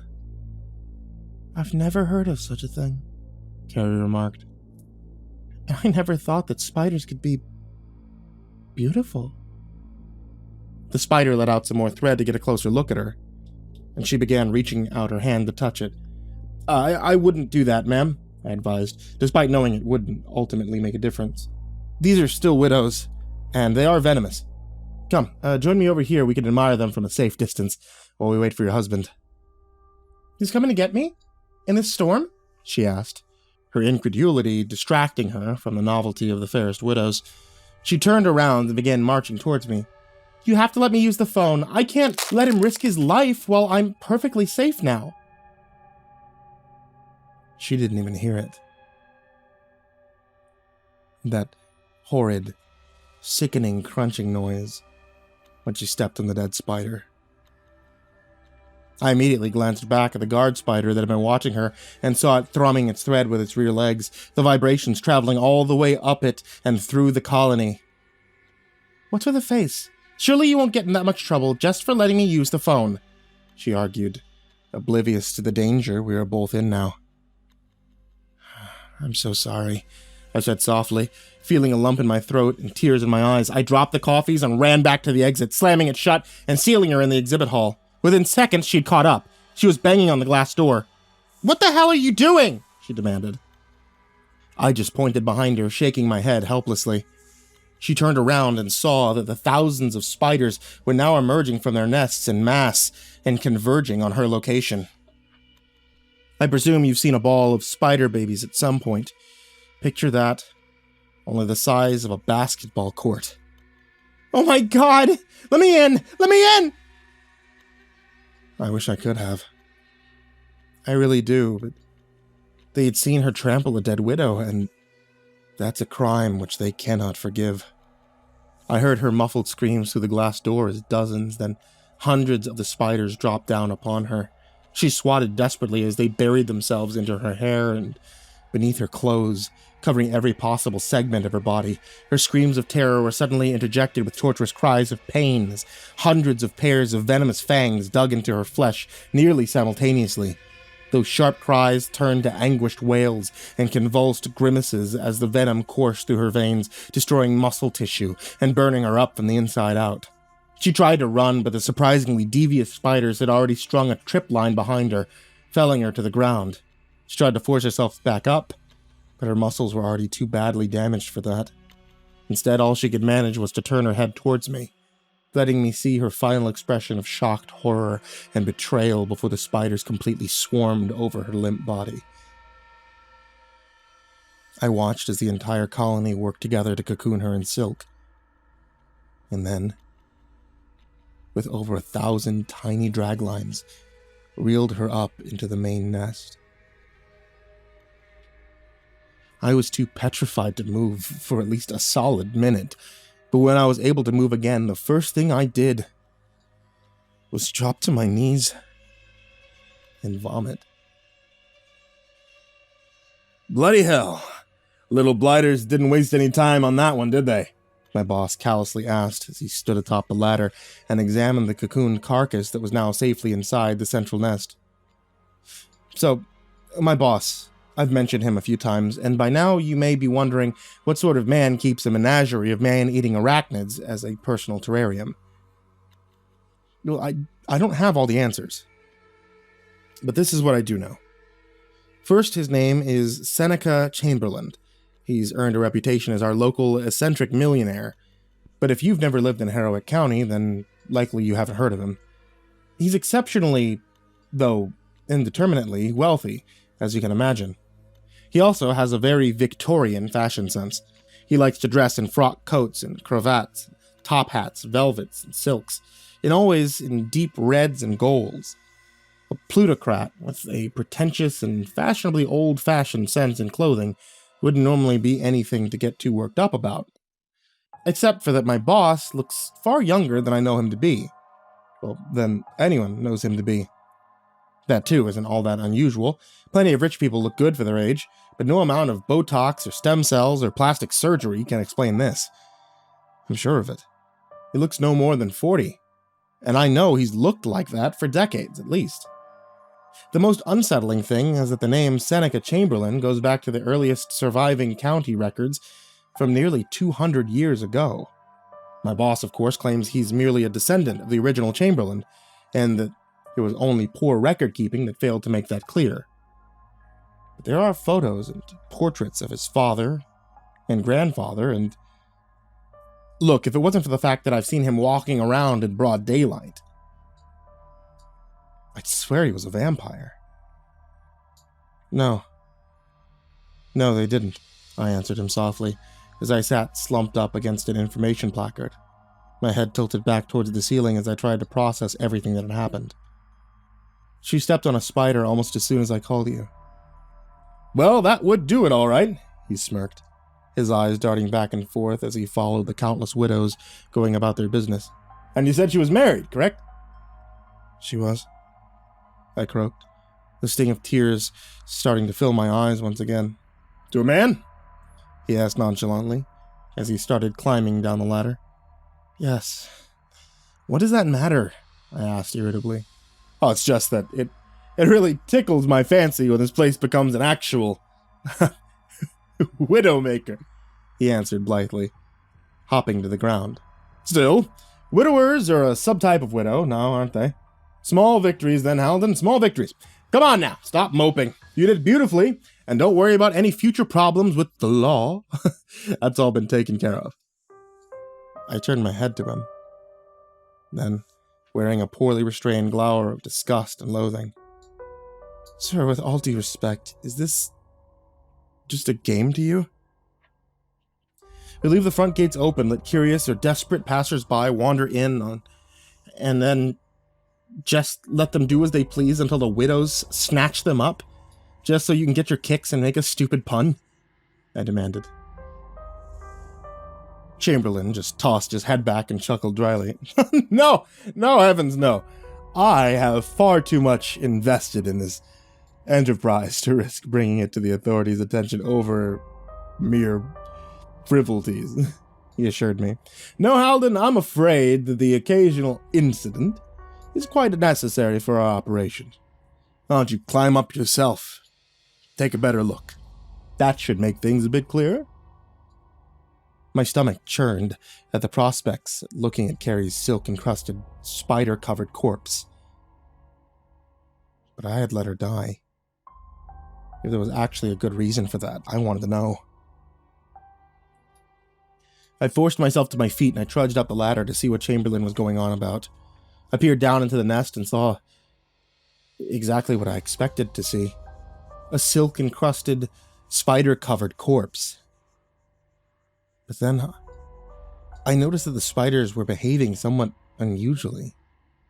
Instead of their usual meticulous, coordinated activity, they were climbing all over each other, seemingly at random, their limbs intertwined, unfamiliar globules of material being ejected from their abdomen in a mass orgy of... Fuck. It is an orgy. They're breeding, I realized. That's right. They only breed when they come across a windfall of food, such as this. Very reasonable of them, Chamberlain commended. Sacrifices such as these are necessary to ensure the survival of the colony. But why human sacrifices? Why not a pig or a cow or a stray dog? Why do we have to feed them people? I demanded. He scrunched up his face as he considered his response. Well, Halden, the widows are a result of coevolution and selective breeding by people, he explained. The evolution, they evolved the gemstones to attract us, just as flowers evolved their blossoms to attract bees, and they offer us their dead in exchange for food and security. If someone or something steps on a dead spider, that's a threat to their arrangement. They kill them to ensure they don't destroy any more of their offerings, and use their body to fuel the next generation of fairest widows to offset the damage. That still doesn't... I'm getting to that, he assured me. In addition to the gems and the silk, they produce a byproduct that, well, is even more valuable. It's a sort of honeydew substance they use to nurse their young. It also happens to have unique biochemical properties that vary depending on the source of their meal. Feeding them cows and pigs and dogs would all be very well and good if I was a veterinarian. But as it stands, my clientele are of an exclusively human variety. And thus, I need dew made from exclusively human stock. I climbed down the ladder, my outrage subsiding somewhat as what he said to me began to sink in. Unique biomedical properties? I asked curiously, examining his ageless face as closely as I dared. Precisely, he smirked knowingly, turning to take his leave. Once they finish the poor woman off, they'll track the dew and silk satchels and hang some of them out as an offering. I can trust you with their collection, yes? I hesitated briefly, trying to work up the courage to storm out on moral grounds, report him to the police, but I was already a willing accessory. It wasn't like I didn't know this was going to happen when I took the job. And if I did try anything, there was no conceivable way it wouldn't end with me dead and Chamberlain getting off scot-free. Accepting the futility of resistance, I sighed heavily and nodded. Good man! Speak with the entomologist first, he'll walk you through the procedure, Chamberlain said as he headed for the exit. And I realize this goes without saying, but drop or steal even a single satchel of dew, and being devoured by the widows will be the least of your worries. The glass door snapped shut as he left me alone with my thoughts. The corpse of the woman I had helped murder, and the thousands of spiders turning it into eggs and immortal honeydew. I suppose my earlier suspicions about my boss hadn't been completely off.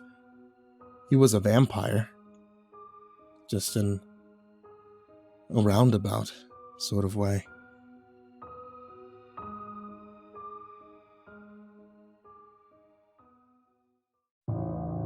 Hey there kids, it's me, MrCreepyPasta, and thank you for watching tonight's video, or listening to tonight's podcast. I want to tell you about one quick thing before we say goodbye for the evening, and that's going to be about the MrCreepyPasta plush. There's a brand new plush that's available, and this is going to be running on like every single video, I think, for at least a couple of weeks for the entirety of this campaign, because the plush is only available for a limited time. So if you guys head over to makeship.com, then you guys are able to get this MrCreepyPasta plush. It's super cool. I worked with the original person who designed my character to be able to create this plush, and I think it's something that you guys will really love. It glows in the dark, which is really cool, and he's super soft and cuddly. So it's makeship.com, makeship.com/products/MrCreepyPasta-plush. Or you know what's easier? Makeship.com. There you go. And as always, I want to give a very big thank you to everybody who is supporting me on Patreon. A huge thank you to patrons, such as Jordan Alexander Sanchez, Brian Arce, Bobby Karman, Stephanie Butler, Tristain Pelton, Chance Burnett, Diana Kraus, William King, Heather McDonald, Reaper61167, Alex the Sandwich, Darth Miver, Michael Ortiz, Satanic Aries, Ness69420, aisodoehtraed with 2 exclamation points, Nessie, Ronnie Hansen, BardoHawk764, Melancholy Corpse, Ferb, Harley, Billy Morrow, Madam Skullbunny, Sashi Sazaku, Grizzly Olsen.pro, Kayden the Spooky Boy, Zane Nightshade, MyBodySoundsLikeRiceKrispys, Ashwood, Lord of the Weebs, Jay, Miss Xandra, Mr. Unsettling Spaghetti, Suji Campbell, Stricken, Azarine Fox, Fried Chicken 12, Freddy Krueger, Ty Nanny, Michael Scarborough, Infernal One, Lisa Cottrell, Caspian, Jordan Ells, Hades' Nephew, Tater Chip, Acid System, Prozac and Pancake Appreciation Society, Cryptic Nightmares, Kiri the Sloth, Tommy Green, Fester's Lampshade, Sky Harbor, Nina Smith, Nico Cayo, Rafael Rodriguez, The Ginger Bros, Aaron Stormcrow, Daniel Polson, Trey Smiles, and Corey Kenshin. Thank you guys so much, so much for being a part of the Patreon and helping me keep the lights on and helping me get exclusive stories and everything that we do on the channel here. It really means so much to me. I hope you all have a very happy Halloween and sweet dreams.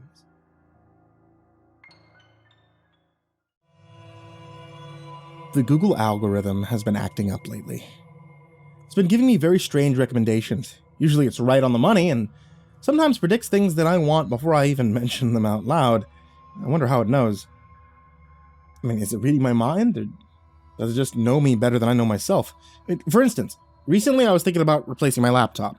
The old one was starting to malfunction and was slowing down to the point of being irritating. Surely enough, ads for laptops starts appearing on the side of my browser window when I visited various websites, even though I hadn't mentioned the problem to anyone and hadn't even said out loud that the old laptop was bothering me. Again and again, ads began to show up that catered to my very exact needs, getting more and more creepily specific. A hole ripped suddenly in my underwear, and an ad for underwear pops up on my Google phone. I broke a coffee mug, and ads for coffee mugs started to show up. I didn't even have to think about stuff after a while. Popped up in my feed before I even knew I wanted it.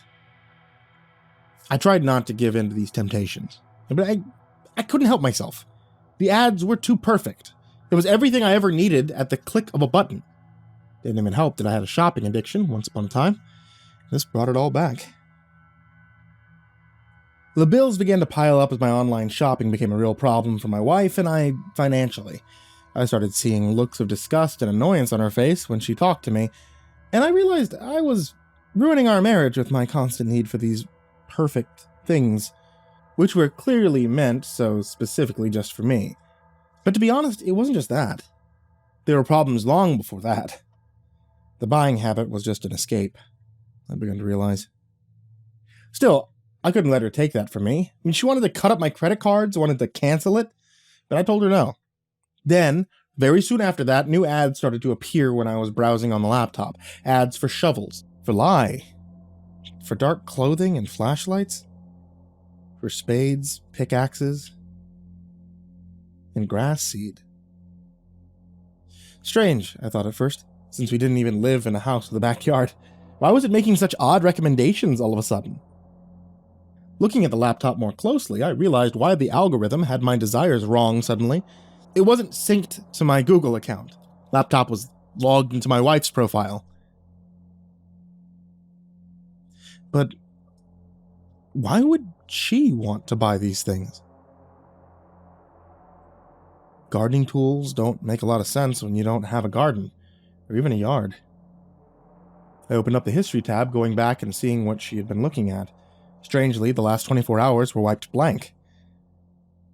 She was still out at the grocery store, so I pulled up the bank statement and a credit card account, overwhelmed with a desire to find out the truth, like an itch in my mind that I couldn't help but scratch. When I logged into my Google account and tried to follow the money, as they always say in movies, I couldn't help but notice the new ads dominating the border of my computer screen. Learn self-defense now. Meadow Valley Karate School, currently accepting new students. Put on these brand new Nike running shoes and get outside. Go! And finally, Bob's gun store. Can't put a price on safety.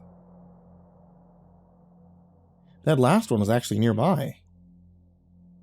And so I decided to quit browsing the internet, just get out of the house. And after all, the only thing I could find in her bank and credit card history was a big cash withdrawal the day prior. Hadn't been me. Only Tristain could have taken money out. But why? And part of me wasn't surprised when I saw her car parked outside of the gun store. She was so transfixed by her new purchase that she didn't even notice me as I drove past, gawking at her. She was holding a large pistol in her hand, stroking it thoughtfully. Tristain had always said she hated guns. I guessed maybe that she had changed her mind. I drove for a long time after that, more afraid than I'd ever been in my life, terrified of the woman I'd married. A couple of hours outside the city, my phone started to ring. I pulled over into the gravel shoulder and fished the Google Pixel phone out of my pocket with shaking hands. Looking at the screen, it was a video call from Tristain. She was obviously wondering where I was. Swiping up on the screen, I saw her face appear. Seeing it made me feel like I had been wrong about everything, like it had all been a big mistake. I mean, she could never do anything to hurt me. "Hey, where are you? Are you driving?" I asked her, seeing the background of her video call. She looked to be on a country road somewhere. "Yeah, of course. I was worried sick about you. I pulled up your GPS data on your phone because you didn't come home after dinner. Where are you going?" Oh, of course, forgotten about that. She knew my password. She could track my phone. "Tell him to stay where he is," a man's voice said in the background. "Stay where you are. I'm coming to get you, okay?" She's coming to get me. All right. "Tristain, whose voice was that?" The call suddenly cut out, as her stunned face seemed unable to come up with a response to my question. I'm browsing my phone now, looking for a motel where I can spend the night. The promoted ones that keep popping up are for places in Mexico. I think maybe I should listen to Google this time. It was an accident. It could have happened to anyone. Which makes me wonder why it had to happen to me. I've worked construction for years. Never gotten so much as a deep cut or a broken bone. Bruises sometimes, maybe minor cuts, but nothing that stopped me from coming in the next day. It was just a typical day. I was performing an inspection, chatting with a buddy on the job site, listening to the sounds of an active construction site as it thrummed around me. The insurance would try to prove that I hadn't been wearing my safety gear, but I had witnesses to attest that I was wearing my goggles, my hard hat, and all my OSHA-approved gear when it happened. The drug tests I was submitted to showed I had nothing in my system stronger than a bagel I'd had for breakfast. It was not the fault of anyone besides whoever had attached the rebar. And even then, it was no fault of the welder. It had simply come loose and stood there waiting for me to be careless.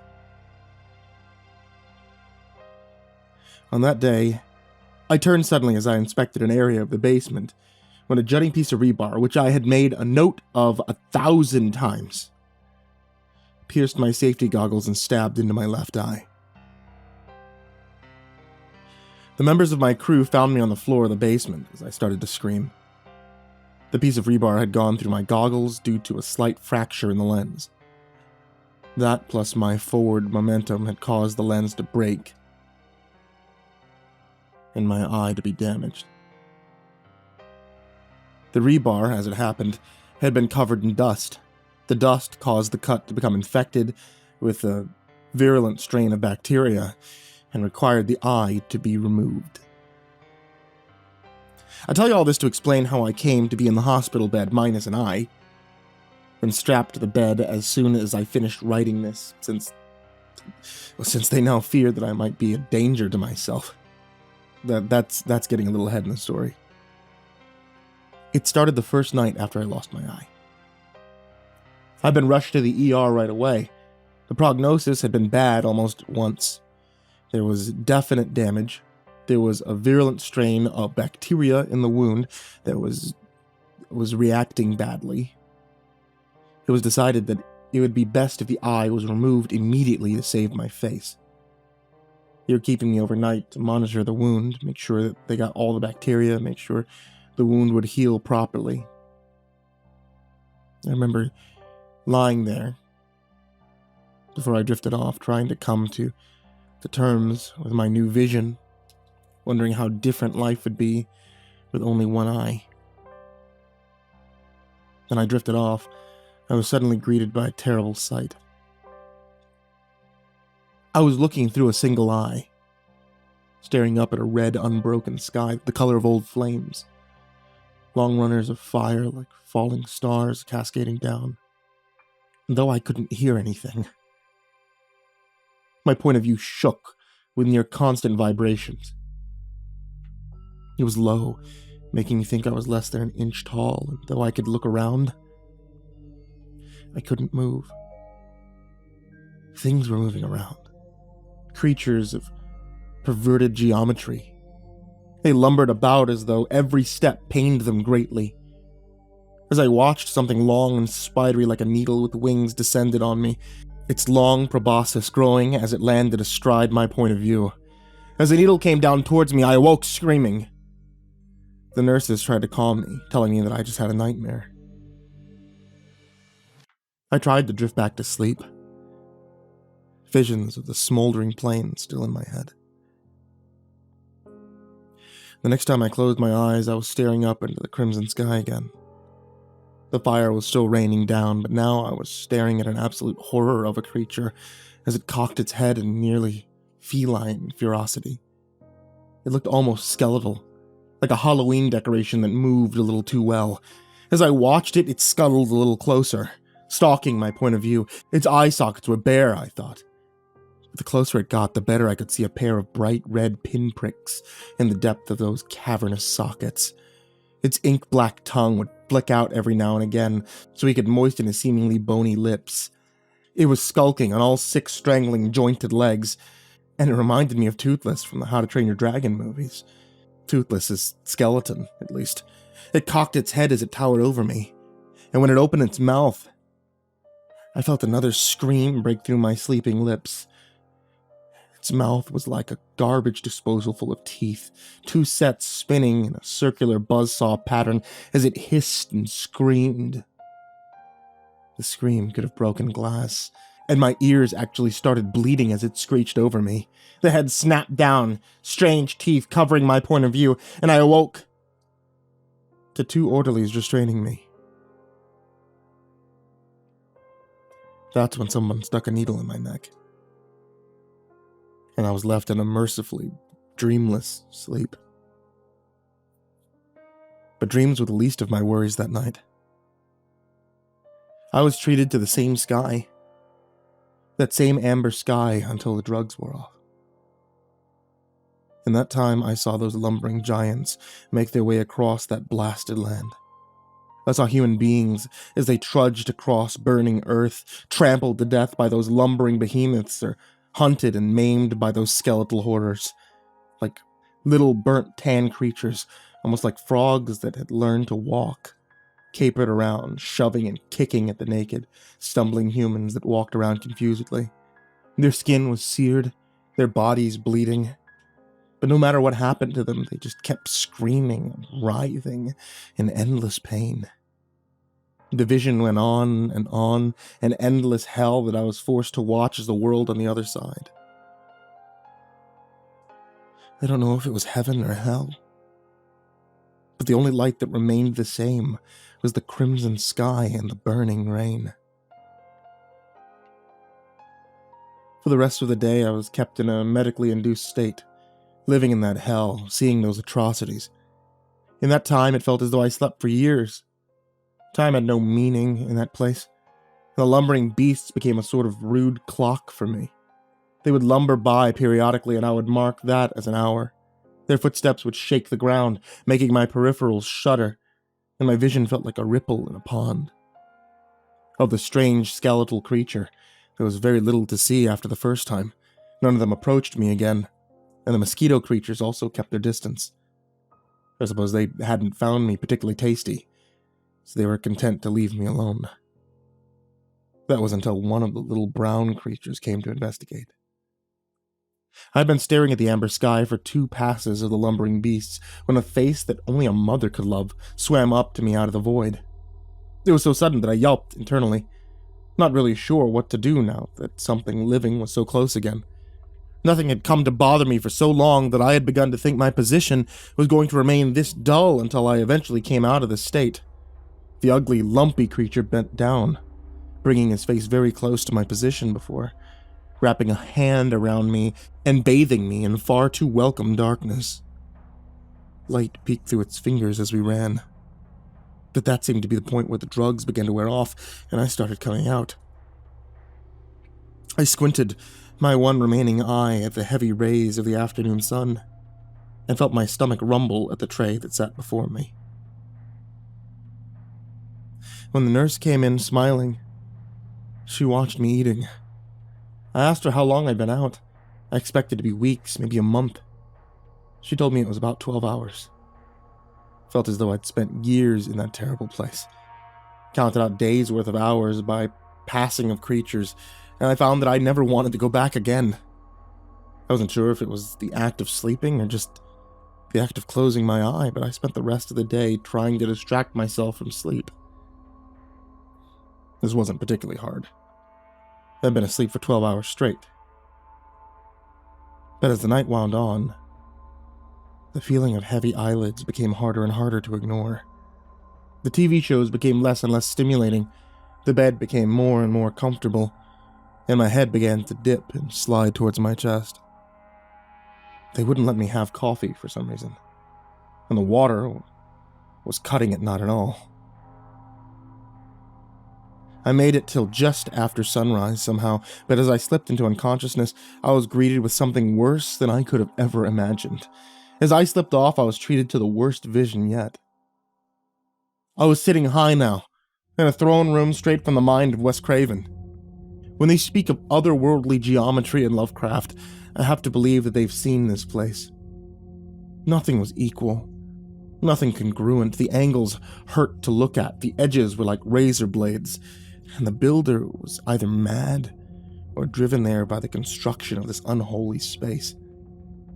When you hear this, you won't understand, but I ask you to try. The room looked like it was designed to inspire anxiety, foster nightmares, and put the inhabitants on edge until madness swallowed them whole. The whole room was a dirty white. It was not off-white. It was not dark white. It was a filthy white.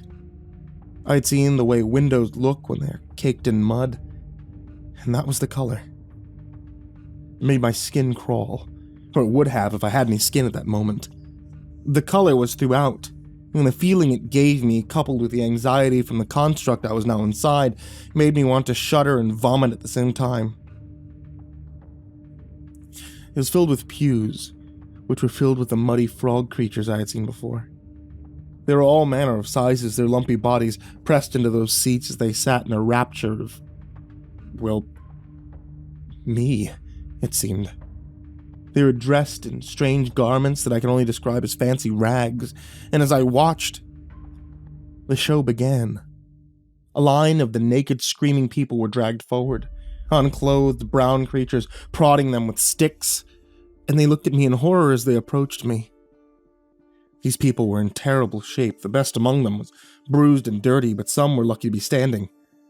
I could see bodies burned to the white meat, bones poking from them, eyes and limbs missing, but the most horrifying part was how these injuries seemed not to bother them. They were filthy and afraid, but I got the feeling that their injuries were secondary in their mind. As the first one was pushed towards me, the brown creature opened its mouth and spoke in a voice like a well filled with water. "We have rounded these cattle up for punishment, my lord." I was confused as the brown-haired man, who was roughly my age, stumbled forward, but I couldn't have long to revel in the lack of knowledge. "Who dares trespass within my realm?" I heard it, and turned though I had no body. I was held aloft on a pedestal, and the creature beside me seemed to be my captor. It was beyond any earthly description. But I'll try. Imagine if one of those Jim Henson skeksis had all their skin burn off of it, down to the bone, and they had the flesh reapplied badly, with red and brown Play-Doh. Its eyes were piss-yellow slits, its jaws were beak-like and sharp-looking, and its flesh appeared to be oozing as it spoke in a thick, deep voice like a frog at the bottom of a ravine. It spoke to the brown creatures, telling them how they wanted the people tortured. And then it suddenly noticed me. Turning its head and smiling as it saw me looking at it. Its pleasure was even worse than its anger. "See what awaits you, human. Witness and despair," it croakingly hissed. I came awake screaming again, and thankfully, they didn't put me under this time. I've been in restraints for 4 days now. They transferred me to a psychiatric ward, and the straps were to stop me from digging at my skin. I've been awake for 4 days, refusing to go to sleep because every time I nod off, I'm returned to that hateful place. I gaze upon the creature as he passes judgment, never sleeping, never leaving, and I wake up screaming.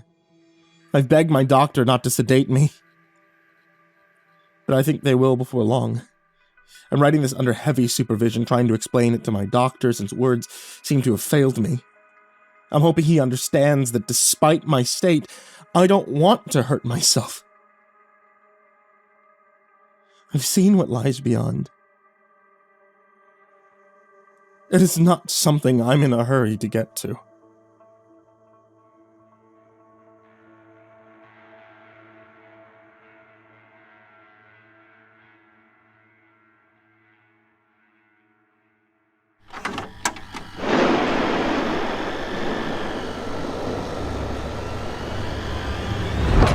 Legend has it that there was a doll maker whose soul was lost to time and void. In his final moments on this earth, before being reclaimed by the great old ones, he was compelled to create a doll of endless curses. This doll was modeled in form of the damned, with arcane, glow-in-the-dark energies, cloth as soft as new and unscathed flesh, and is super cuddly, perfect for any Halloween night listening to non-stop horror radio or creepypasta stories. And what happened to this artifact of dark and evil magics, you asked? Well, it's available now from Makeship, but only until October 21st. Get yours now while you can, until it returns to the earth and is lost forever.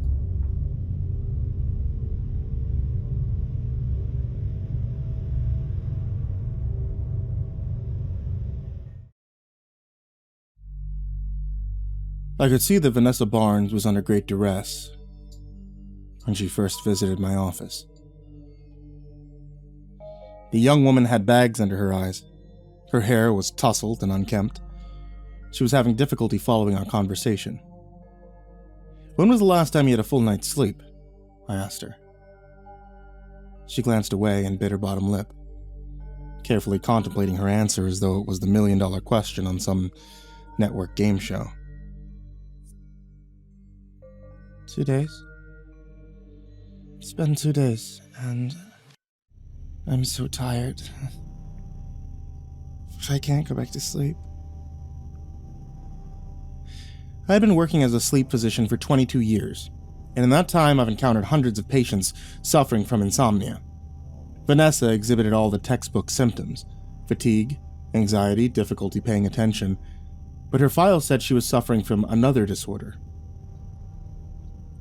sleep paralysis. The condition's not as uncommon as you may think. Approximately 7.5% of the population experience episodes at some point in their life, and I myself have treated dozens of cases. Sleep paralysis typically occurs when the mind wakes before the body does. Think of the brain as having millions of light bulbs, all connected to on-off sleep switches. Normally, when we wake, the light bulbs are all switched on simultaneously. But in instances of sleep paralysis, there are misfires. So only half the lights come on, rendering those people suffering from the disorder in a strange state of half-sleep. This can lead to a whole host of peculiar symptoms. During one of those episodes, people experience horrible, realistic nightmares, where they feel like they're awake in their bed but can't move their body. Hallucinations are also common, such as the sensation that something is sitting on top of your chest or that someone is in their bedroom. This is often accompanied by an ominous feeling of impending doom or danger. Episodes can last a few minutes at a time and usually end when the other light bulbs are finally switched on and the person's able to fully wake. While the condition can't cause physical harm to those who suffer from it, it can oftentimes cause emotional distress. See, things are beginning to make sense. Vanessa Barnes wasn't having trouble falling asleep. She was simply not allowing herself to. She had kept herself awake for the past 48 hours after a particularly nasty bout of sleep paralysis, which explained why she was so exhausted when she was in my office during our consultation. I've been dealing with it my whole life, ever since I was a teenager, but it happens more frequently now. It's worse, too. Everything feels so real. It's always the same. I can't move, I can't breathe. There's someone in the room with me, but I can't turn my head to see who it is. They're whispering, sometimes directly into my ear, but I have no idea what they're saying.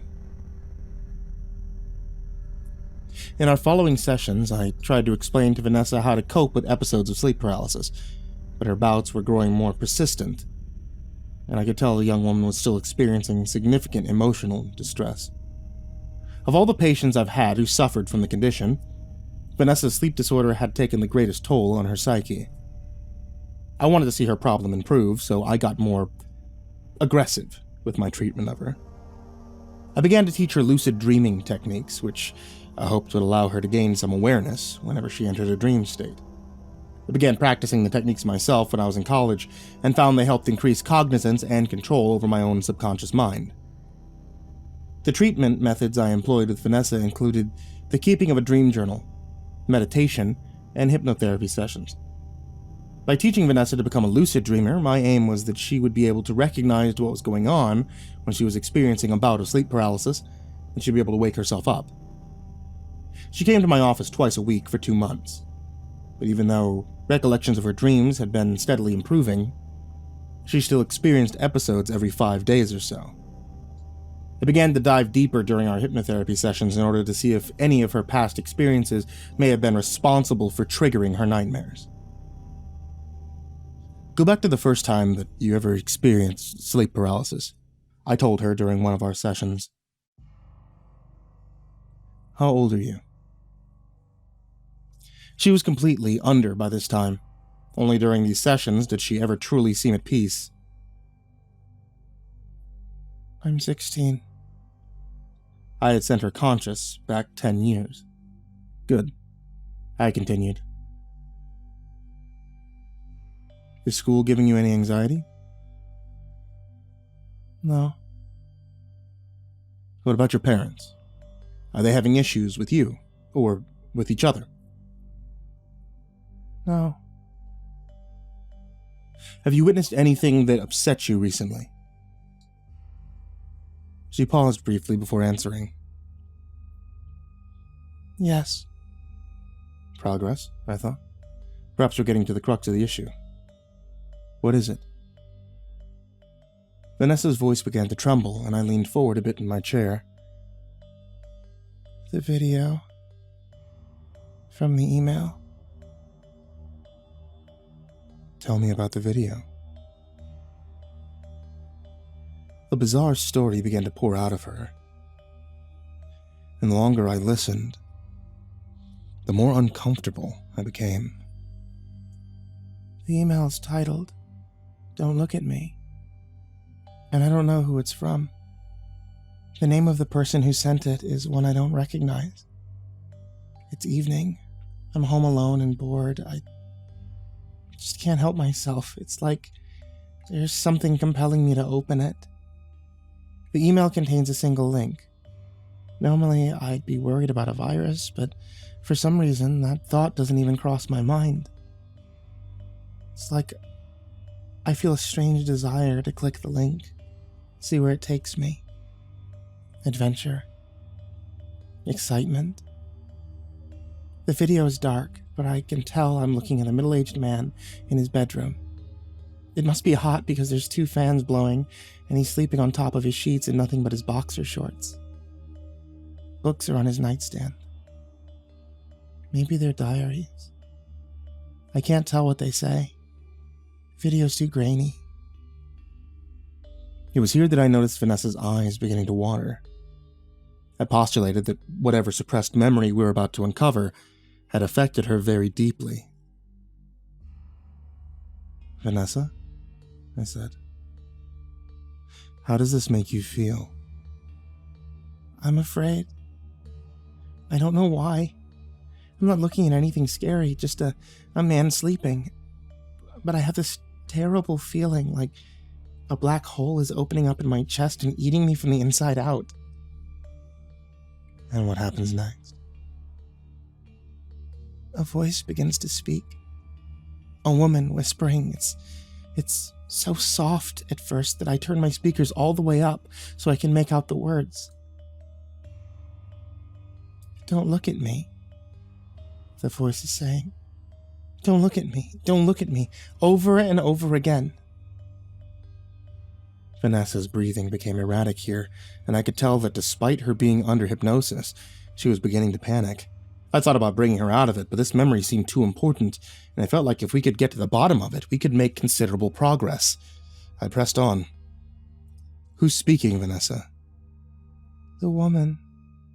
Who's the woman? Please continue your story. The voice, it repeats the same words over and over again. For 2, maybe 3 minutes, steadily getting louder each time. The man doesn't wake up, despite the fact that the voice is so loud at this point that I need to turn down my speakers. He doesn't even move. The woman, she enters the frame. I feel my skin go cold. Her arms, they're so long. Why are they so long?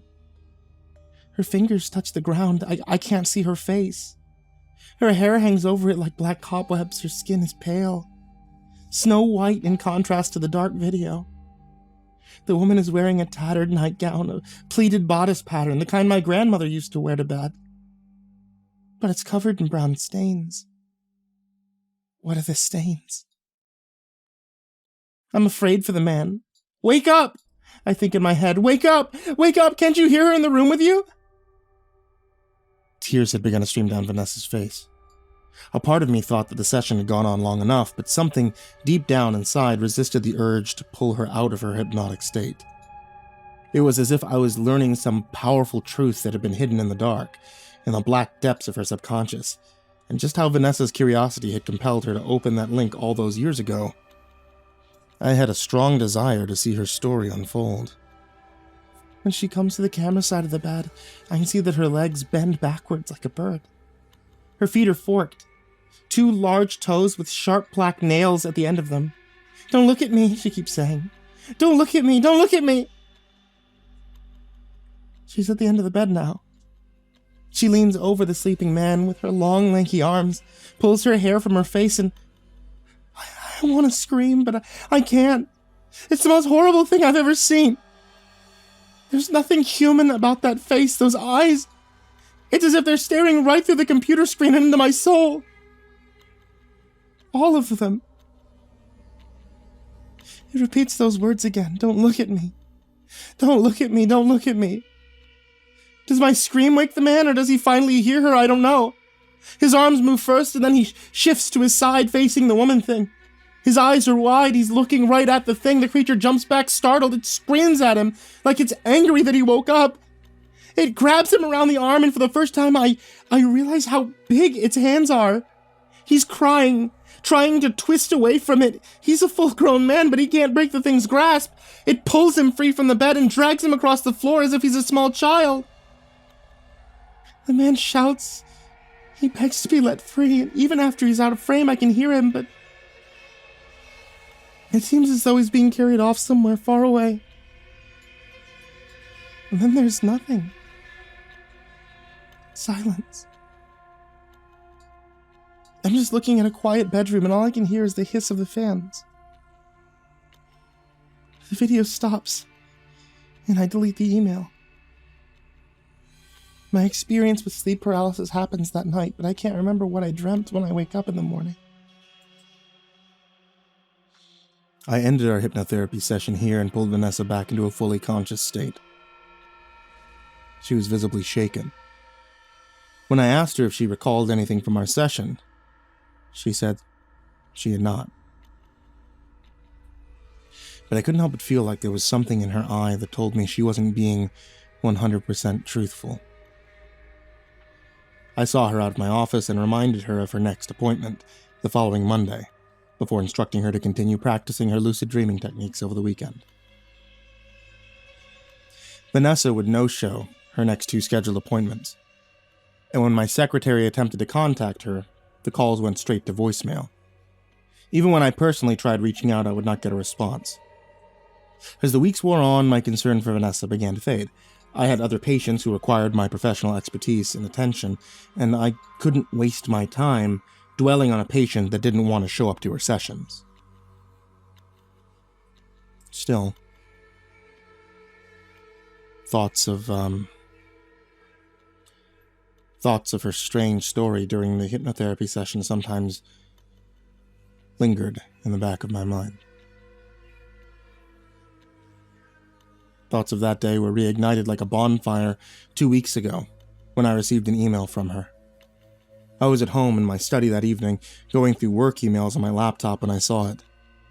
At first I thought Vanessa was finally responding to my inquiry about her missed sessions, but when I read the email's title, I felt the air rush from my lungs. Don't look at me. It was just like in her story. The body of the email contained only a single link. Was she playing a prank on me? Was this her way of getting back at me for drudging up some twisted nightmare that had been haunting her since her teenage years? Or was her story in fact genuine? A part of me feared that it was, and I knew I simply would not get the closure I needed unless I found out for myself. Adventure. Excitement.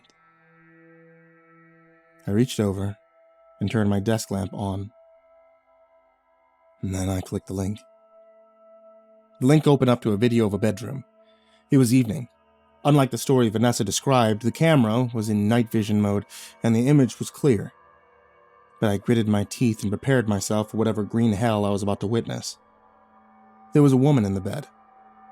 I looked closer, and for the second time that night, I saw something that stole my breath. It was Vanessa. She was asleep. On her bedside table was her dream journal. I recognized the ribbon hanging from it that she used as a bookmark. I watched her for what felt like an eternity and recognized that she was in a state of deep sleep. A creeping dread slithered its way into my mind. I thought the video had no sound at first, until I realized I hadn't plugged my headphones in. Against my better judgment, I picked up the jack, and I plugged it into the port. The voice had already begun. A horrible, garbled whisper that made my skin crawl. It was coming from somewhere out of the camera's line of sight. "Don't look at me," it was saying. Again and again, it repeated those terrible words. "Don't look at me. Don't look at me." I realized then what was going on, and though I prayed this was still some elaborate prank, in the pit of my stomach I knew this was not the case. Vanessa was experiencing sleep paralysis. What if the man she had told me about in her story had been suffering from it as well? What if it had been the only thing keeping him safe? "Please don't wake up, Vanessa," I thought to myself. "For the love of God, forget everything that I taught you. If my lucid dreaming techniques ended up working, she would regain her senses, wake up, and then what happens?" The woman thing entered the frame, and it was more heinous than anything I could have pictured when I heard Vanessa's tale. Its limbs were of hideous proportions, knuckles dragging the ground like grotesque primates, with legs longer and lankier than I had originally expected. Just as my patient had explained, its knees bent backward at an unnatural angle, the skin of which looked hard and calloused, like the scales of a desert reptile. I couldn't see the face. Stringy black hair draped over it, and I prayed to God that whatever was behind it would stay hidden. "Don't look at me," it continued to repeat. The woman slinked slowly around the bed, and as it did so, her long, bony fingers began to tug playfully at the covers. "Don't look at me. Don't look at me." My heart was beating like a drum inside my chest. The grandfather clock in my study struck 12, and the initial chime nearly made me jump out of my skin. The woman's voice grew louder, more tenacious, more aggressive. I thought I might go mad from the sound of it. "Don't look at me! Don't look at me! Don't look at me!" The woman reached the head of the bed and leaned down, parted her hair, and my mouth went dry from fright. Just as Vanessa had said, it wasn't a woman at all. Perhaps in some ways, its body bore a warped and twisted resemblance to that of a woman, but the word woman would imply that what I was looking at was human, and this thing's face was anything but that. He was covered in eyes. Hundreds of them. No, thousands of them. Eyes within eyes, all different shapes and sizes, and I felt, as insane as this might sound, that they were watching me just as closely as they were watching Vanessa. They glowed like awful green emeralds on my computer screen. I wondered what horrible colors they were like in person. "Don't look at me! Don't look at me! Don't look at me!" I would have leapt up and run screaming for my house in that instant if I had not noticed Vanessa beginning to stir in her bed. God, no, I thought. She's coming out of her sleep paralysis. The thing stood still as a statue, face just inches from Vanessa. It happened so fast. My poor girl snapped her head around, saw the creature, then jumped back with a shriek. The creature jumped back as well, as if in shock, let out an ear-splitting shriek of its own, then lunged an arm towards Vanessa and threw the covers off of her. It gripped her around her ankles with one of its massive paws, then dragged her, kicking and screaming, from the bed. Vanessa tried to free herself, but just like with the man in her story, the thing's grasp was too strong. It pulled her violently across the floor and out of frame of the camera. The video probably only ran for 30 seconds after that, but I felt like I sat there for hours, listening to Vanessa's screams fade as if she was being dragged down an impossibly long hallway before the video cut to black. I closed my laptop after that. I went straight to my minibar and I took a pull of whiskey. It burned like fire. I nearly coughed it up, but I didn't care. I sat on my couch, cradling the bottle in my lap until the sun came up. It took an entire day to come down from the shock of what I had seen. But it wouldn't be long before the horror would return. I woke the following night unable to move my arms and legs. There was terrible electricity in the air. It smelled of dread, of doom, of death. The sleep paralysis would not last long. My experience with lucid dreaming helped me break whatever spell had been cast over me. But even though I could move my arms and legs, that awful sense of dread had not withered. Instinctually, I remained as still as possible, and thank the Lord that I did. The voice started quietly at first, but it was even more horrendous in person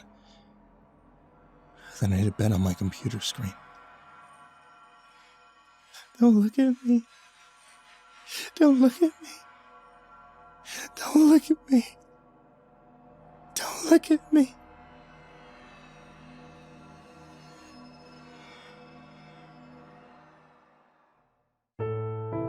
Hey there kids, it's me, MrCreepyPasta, and thank you for watching tonight's video, or listening to tonight's podcast. I want to tell you about one quick thing before we say goodbye for the evening, and that's going to be about the MrCreepyPasta plush. The plush is only available for a limited time, so if you guys head over to makeship.com, then you guys are able to get this MrCreepyPasta plush. It's super cool, it glows in the dark, which is really cool, and he's super soft and cuddly. So it's makeship.com/products/MrCreepyPasta-plush. Or you know what's easier?